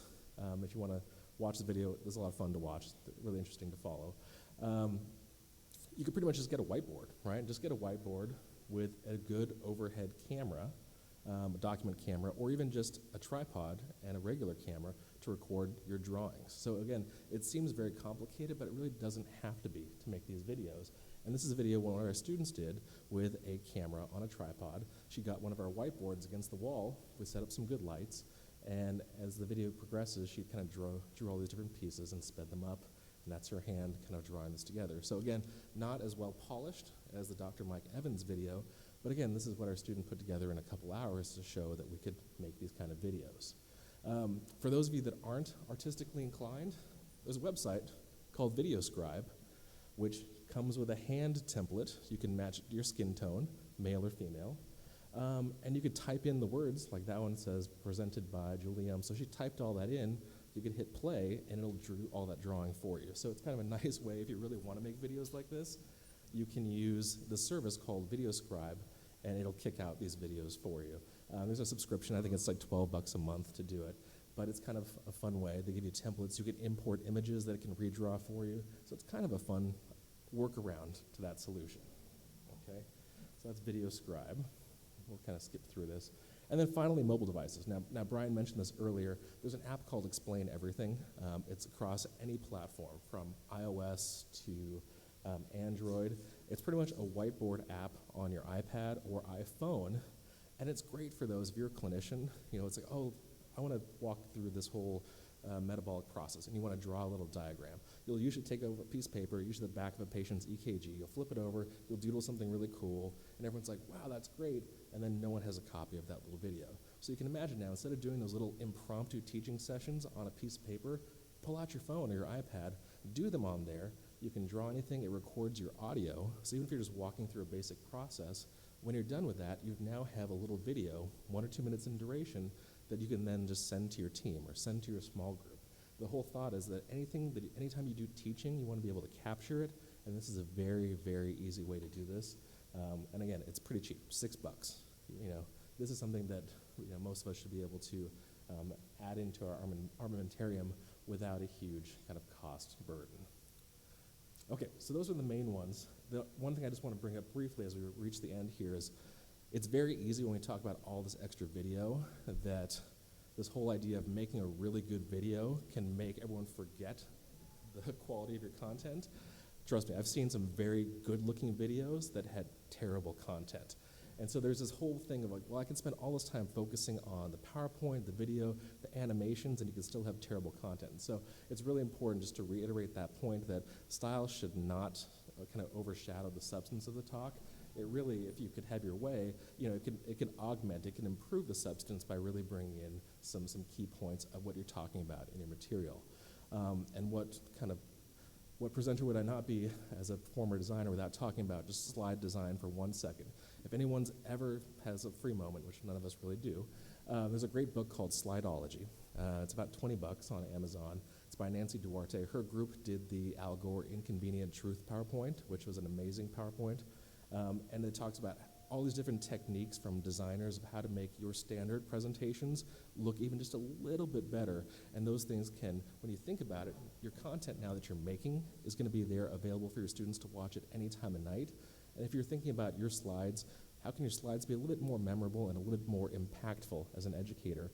So some very basic tenets that we'll talk about. There's documents, which a lot of us use to make our content.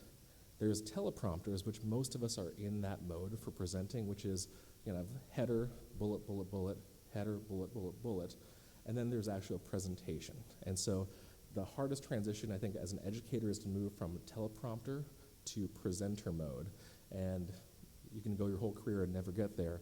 And some people are just born with that skill. And so this book, I think, helps to get from that level of transition when you go through there.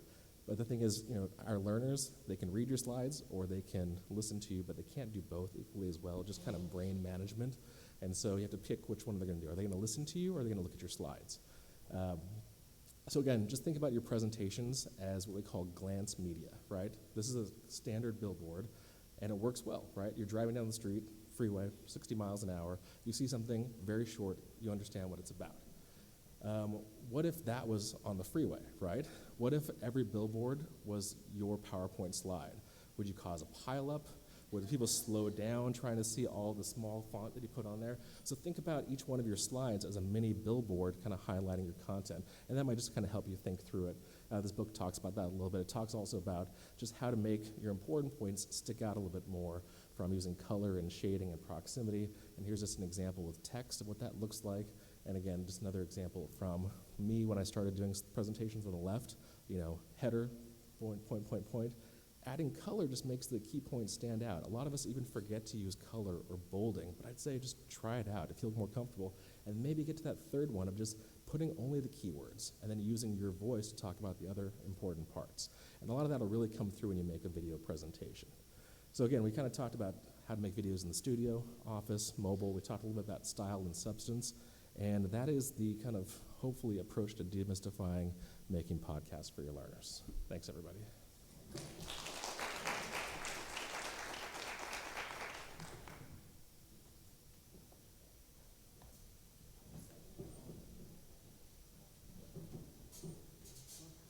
So while we're setting up for Dr. Watkins, are there any questions for Warren? Please use the microphone.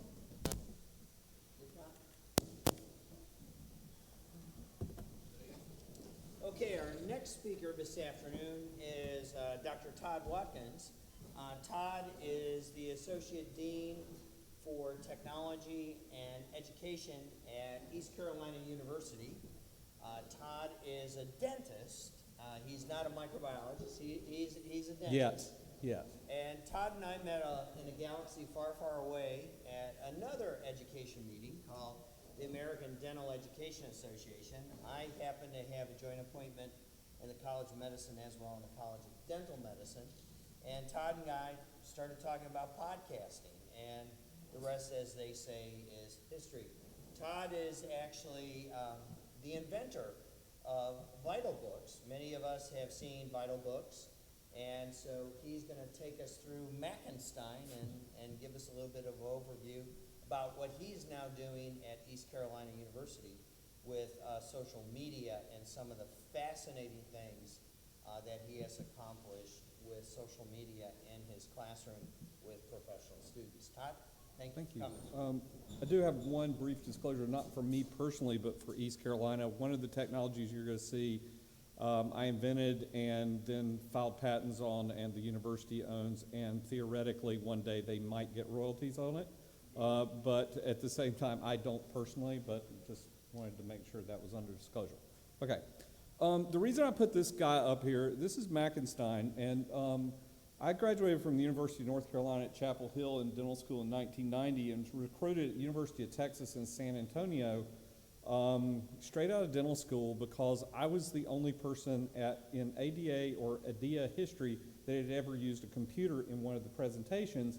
And they brought me in 1990 to try to do an applied informatics program at University of Texas. And the dean there in 1990, a guy named Ken Kalkorff, in dental education terms is kind of a Zen Buddha master. And I was very fortunate to have him as my mentor straight out of dental school and trying to do applied informatics. And he recruited me. I became a resident and cross-appointed in educational research at the time. And Mackenstein, and if you look at the logo on Mackenstein, it's the colored logo. That goes back to 1990 when I first started. And the reason I put Mackenstein up there is he had this idea, and he said, I am sick and tired of students just listening to lectures all day. I want you to come up with a method that we can do more problem-based learning. And I want problem-based learning and case-based learning to become the dominant function. I will say that I left there in 1998, and it still is not, lecture is still a major force. I don't take the blame for that, but I do take a certain amount of the responsibilities of some of the dog piles that we've stepped in using various technologies to enhance PBL.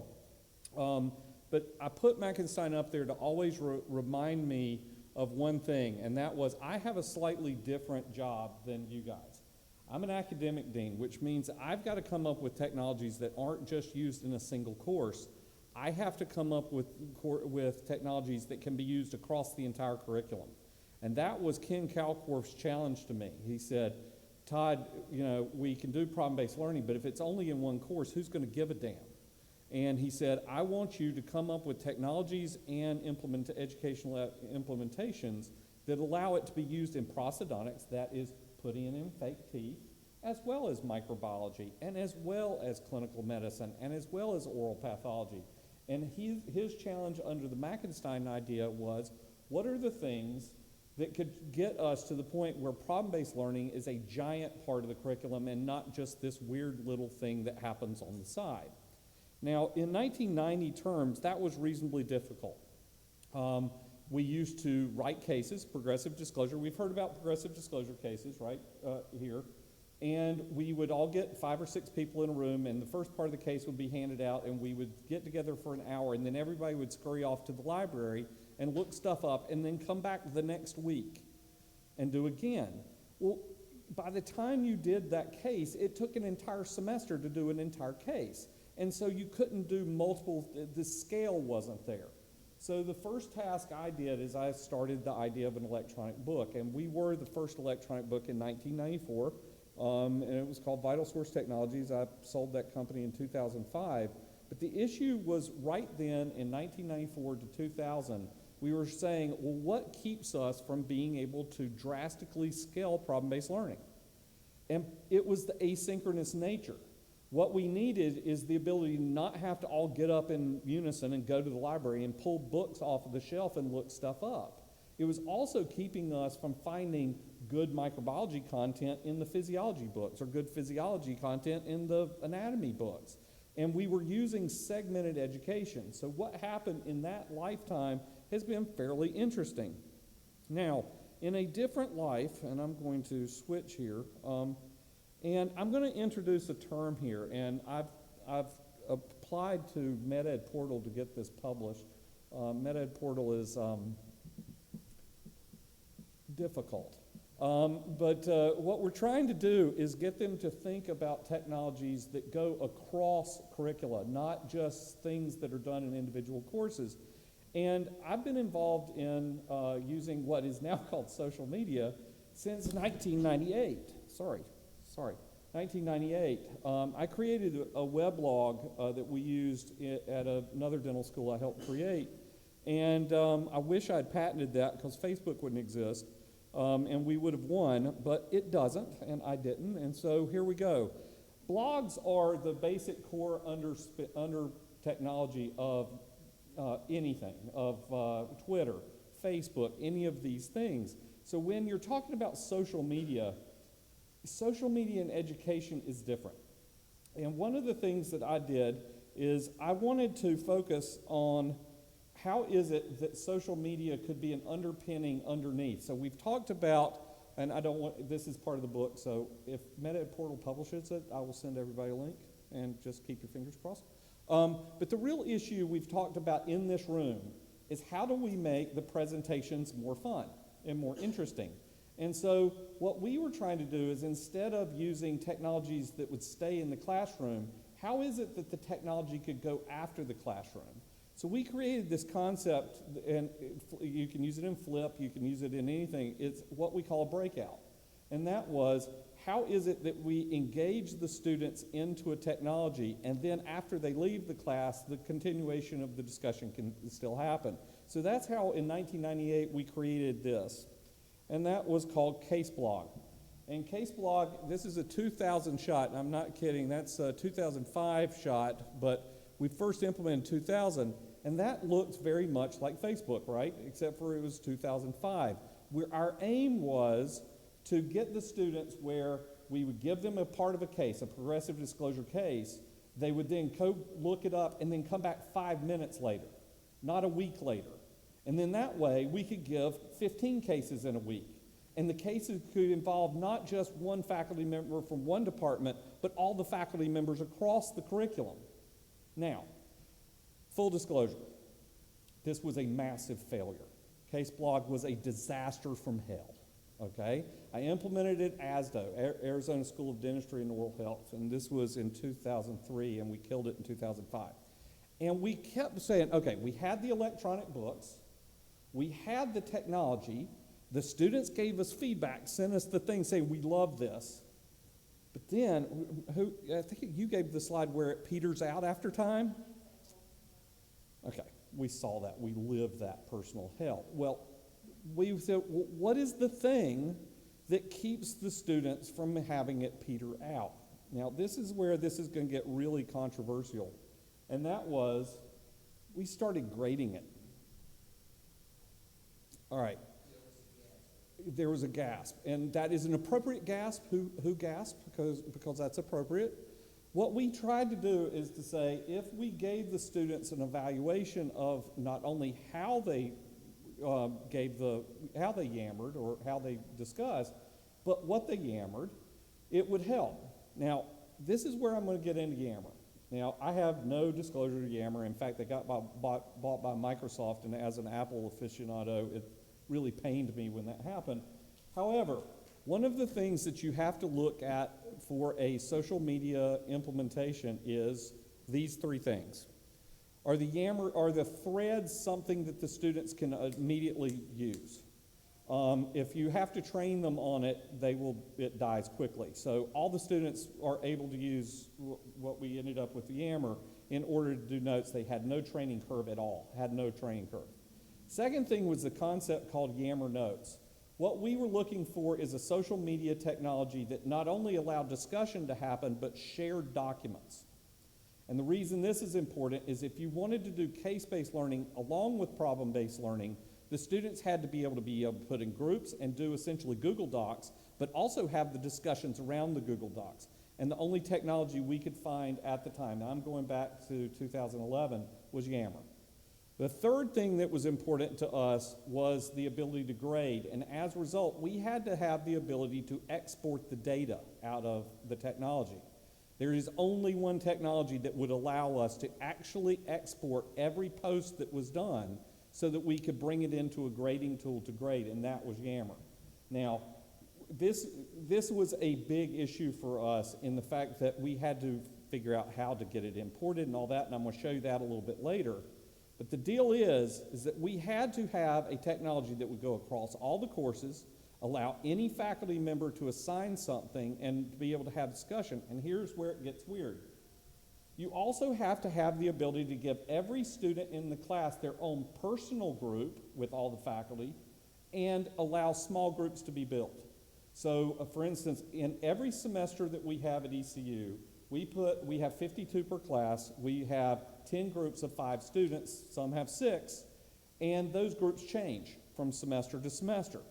And the reason this is important is you don't want the students that have good groups to just be great groups and then bad groups suck forever. So as a result, you have to mix the groups around. So you have to have a technology that allows you to, every semester, change the groups and mix it up. So that was great. The other thing is we wanted a technology that from the first day of class to the last day that they graduated, they had their own personal portfolio space, and that they could ask any faculty member a question about anything that happens anytime. And Yammer allowed us to do that. Now, and I'm going to go a little bit here. All right. Let's talk about the difference in dental education, and there is a difference between dental and medical education. Problem-based learning is the theory is you can ask anything. It's open-ended. You can discuss anything you want, anytime, all the time. Case-based learning is there's a document at the end. You're turning something in that's probably going to be graded with a rubric in some kind, okay? And that's the reason why what we did is we separate those two environments within Yammer. Yammer has both the discussion, and I'm going to show you that, and the documents, and we grade those separately. Now this is a Yammer post, and I'm going to get out of this right here, and I'm actually going to show you live Yammer. So this is our purple group. This is, June 9th, they had a discussion, 37-year-old female. This was a breakout session. You go down here to a mother brings in a kid to emergency. Now here's where this gets fun, is every group has its own little things that they discuss. And every group has its own little, Joneses. And they get involved in things, they'll talk about ethics for a while, they go off on their own tangent in this, and that's what I wanted as academic dean. I wanted a core technology that it didn't matter what course they were in. They could have the microbiology and infectious disease integrated with the pathology, integrated with the physiology, integrated with the anatomy. Now this is hard, and what you have to do is you were talking about faculty training. Part of this is what we've seen, and we're trying to, again, publish a meta portal. Keep your fingers crossed. When the students do their own threads, and a faculty member even gives a, that's great, or I think you ought to look at this. The amount of posts goes up 3 times instantly within the next 30 seconds. Anytime the faculty members get involved in the discussions, they don't have to be in there long. All they have to do is kind of monitor it. It explodes. And one of the things that we were aiming for is how is it that we could get the faculty members involved. So we required all of our faculty members to do kind of quasi-flips. They could either do a full flip classroom and do what you've heard, but then moderate the discussions within Yammer, and then in the flip, they could turn in a document, and I'm going to show you that in a minute. Or if they were going to give a traditional lecture, instead of giving a poll with a little clicker, They put a breakout on the slide, somebody in the group copies it down, and then they had the discussion. And the reason this is important is after the class ends, the discussion doesn't have to end, and it spawns a different set of discussions beyond that. And it includes different faculty across the materials. Now, this is basic grammar. It looks like everything. You see this button called Notes? What it allowed us to do is then integrate our case-based learning in with it, where they essentially have a Google Doc directly into the environment. The faculty, the students can edit their own note, but also have discussions underneath it. See the discussions? So as the pieces of the case get given in progressive disclosure, the students go in and do the research, and then they go up here and edit the document over time. Does that make sense to everybody? So, problem-based learning with case-based learning, flipped classroom with everything else. Now, this is where it's going to get controversial, and I will let you know that up front. And that is grading. What we did is we wanted to see, because one of the problems in problem-based learning was students not participating, is if you put 5 students in a group, 4 of them will participate, 1 will hang out. We call that lurker behavior, okay? Now, if you're going to do all these great active learning kind of things, and I am a champion of those, out of 52 students, I can guarantee you no matter what I do, 10 will love it, 10 will hate it, and the rest of them will just survive it. And what we were aiming to do is come up with a mechanism where they at least had to stay in the game. What you see on the screen is these are the groups, and let me click, and these are the groups, and each week we took the data from the Yammer postings they did, and we brought them into a custom grading tool. And let me get the other shot up here. And this is where we have graded 4.1 million Yammer posts in the past 5 years. What we do is we grade them in 2 different ways simultaneously. There are 4 types of posts, and we've done this for 10 years, and trust me, I've had a lot of hit and miss on this. There are content posts, and that is where they're just looking something up and telling you about it. There are logistics posts. You do this, and I'll do this, or making a question. There are other posts, and those are smiley face, or way to go, or happy, or whatever. And then there's a lot of trash posts. That's where they do say either stupid or obnoxious things. They can also go in and just hit the button the wrong way, so you had to delete these. But here's the second thing, is every single content post, we are a competency-based education environment, so we have to tag every single discussion post that they have to the competency they're talking about. And what that allows us to do is not only see how they discuss and what kinds of postings they do, but what they're discussing. And what we're able to do now is do simultaneous analytics to see what are the areas that they actually post about. Here's what's funny. They almost never ask questions about the things that are examined on exams. It's always the other stuff. It's the stuff that fell between the cracks. It's the ethics issues. It's the stuff, I don't get this and I get this. What we see in the behaviors of this is they actually talk about the glue in between major concepts, the things that are not necessarily emphasized in class, and what we are able to do with this analytic is, and literally every single one is posted. And you get to the next one, and you grade the next, and you grade the next until it posts. Now here's what's also fun, is simultaneously it does the analytics of how they post. So we want to see certain behaviors. We call one set the instigators. These are the students that are the idea hamsters for the group. They get in there and they ask questions, and they ask lots of questions, and they get tagged as logistics posts. They are, well, what do you think about this? Well, what do you think about that? What do you think about this? And they think they're getting away with actually doing it, but we also monitor what we call filler behavior. And there are a certain amount of students that like to get in there and they just answer the questions. They don't want to come up with the questions, but they love to be the fact finders, okay? So instigator and the fillers.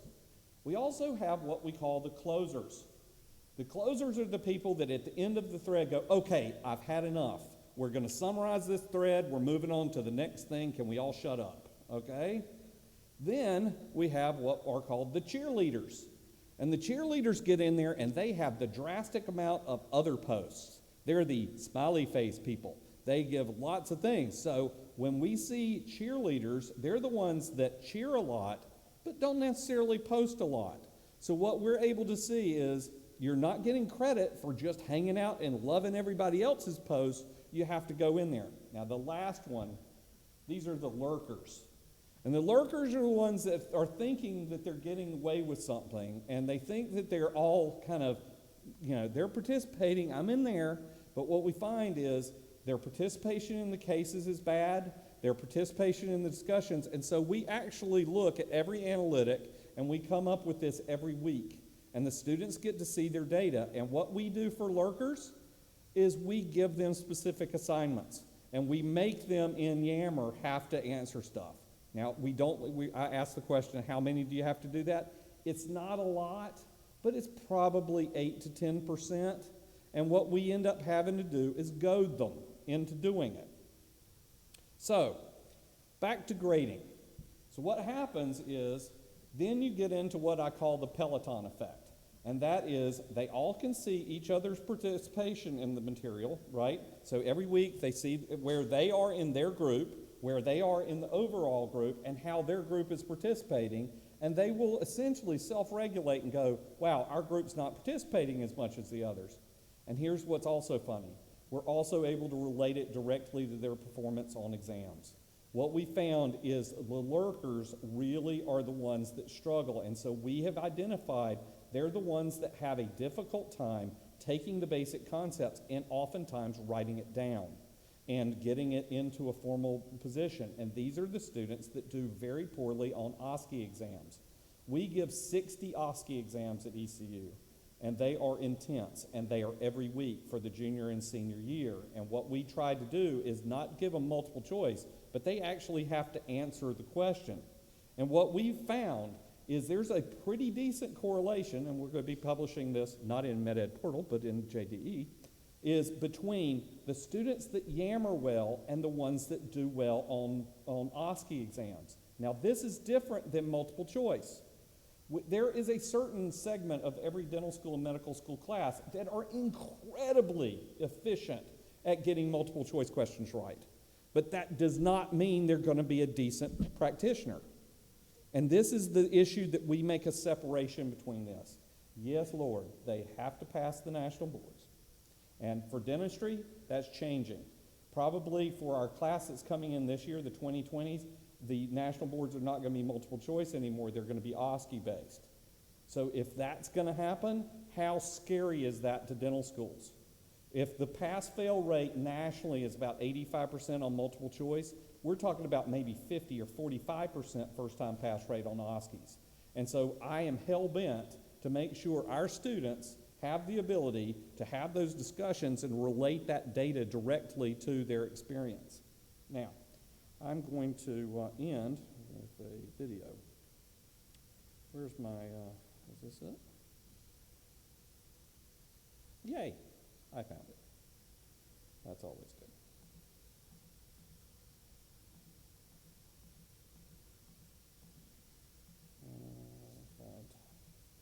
We tried Alex and he was too dark. This is Kelly Walsh, and she was in our first class. And she's going to talk to you about her experience with Yammer. Now, when you do something like this, and you intentionally don't give them parameters, they tend to freak out a little bit. So I'm going to let Kelly tell you about her experience. My first experience with Yammer was in class, and we were given a question and told to answer it. And we were kind of at a loss for exactly what the right answer was. And it was an ethical question, so there's not really a right or wrong answer, which we struggled a little bit at first with. Then we kind of waited, and we weren't sure what we were supposed to do, and then one person in my group posted their own question. And that's when we really got the ball rolling that we could make Yammer our own and do our own things and build upon what we were learning in class and ask our own questions, expand upon what we knew, and exchange information with each other, which is really when we started to make it our own. It took us a little while to figure out what we were going to do on Yammer. we had to kind of work together as a team in our Yammer group to successfully ask questions of each other, answer them in a successful manner. So I would say it probably took us a good 2 or 3 weeks to really get in the groove of Yammer, but once we started with it, we hit the ground running and we were pretty successful at making all of that work together. Each group in Yammer is a little bit different each semester that you're in it. I really appreciated everything that I've learned from being in a different group, and I take on a different role in each group depending on those members of the group, which really helps build teamwork, because you're learning to play a different role each time, which really makes you more well-rounded than playing one role all the time. In the first group, I was a little bit more of a leader. I would post a few more questions, and we had one guy that would always answer them. So that was kind of our dynamic. I would post questions and he would answer them. But it's gotten to the point now where in my current group, a lot of people will ask questions and things like that, and I'll be the one that answers them, looks them up, and then I'll probe back with more questions, and we'll build on the conversation and expand on our knowledge that way. One of the things I really learned from another person in my Yammer group was we had a case that we were given, and it seemed pretty cut and dry to me and 2 of the other members in the group. We were like, this is how we'd go about it, this is what we would do. And the other person in the group was like, no, I completely disagree, that's not the path that I would go down. We were talking about how to successfully treat a certain disease in a case, and it turned out that they were completely right and we were completely wrong when we met with the professor later, which was really eye-opening, because even though I'm 100% sure I'm right and there are 2 other people that are backing me, I really need to consider all the other options when someone brings them my way, which is something that I now implement all the time when I'm studying. You know, I'm pretty sure this is the answer, but I'm going to explore the other options too, just to make sure that I fully understand how to do this instead of just head down the path most traveled. One thing that I learned from a faculty member, it would probably be, I've learned a bunch of things from Dr. Young. She's been really great, and she's the one that helps us, talks us through all of our mock cases that we do, both dental and medical-wise. I've learned a lot from her to really probe a patient. Like, you want to ask a lot of questions. You don't want to just get the information about the certain disease or the certain tooth that you're looking to, help or fix. You really want to ask a bunch of questions well-rounded, because it may reveal something that you hadn't expected to be there that's really relevant to the case that you're trying to solve. Basic Yammering really helped with the progressive disclosure cases in that I'd initially been asking questions of my peers when I first started with Yammer. And so we started that way and they would answer. Well, initially in the progressive disclosure cases, we were trying to answer the questions instead of asking our own. So once I realized that I could still ask questions like I did in basic Yammering in the progressive disclosure cases, we really made a lot of headway. All right, I got one last. This is we make the students in their own personal Yammer space write SOAP notes. And the reason why we do this is if you kind of get into the mind of what are we doing all of this for? Why are we teaching them microbiology? Why are we doing this? It's so that they can actually become clinicians. And the problem that we've always had is we've considered things that happen in the freshman year things, and things at sophomore, and when they get to seniors, all that basic science stuff, thank God we're done with that, and we're now doing something real. What we've been trying to do with our social media, blog base, whatever you want to call it, is to keep always in mind the product that we want to graduate. And that is, we want them to be able to encounter the patients, encounter the subjective data that they are being told, do a great job of the objective findings, do a proper assessment, and then come up with the plan. So what we've done at ECU is we start on the first day with basic Yammering. Then we give them progressive disclosure cases, very similar to what you've heard. But when they end, they have a portfolio of 60 of their own cases that they had to work with other faculty members in order to solve. So that when they walk across that stage, we have a really good idea that when they need to do a medical consult, they knew the words to use. They can write it down. They can make some type of sense to a colleague. And at the same time, when they graduate, they can actually pull all the stuff from all the courses together. Does that make sense to everybody? All right. Thank you very much.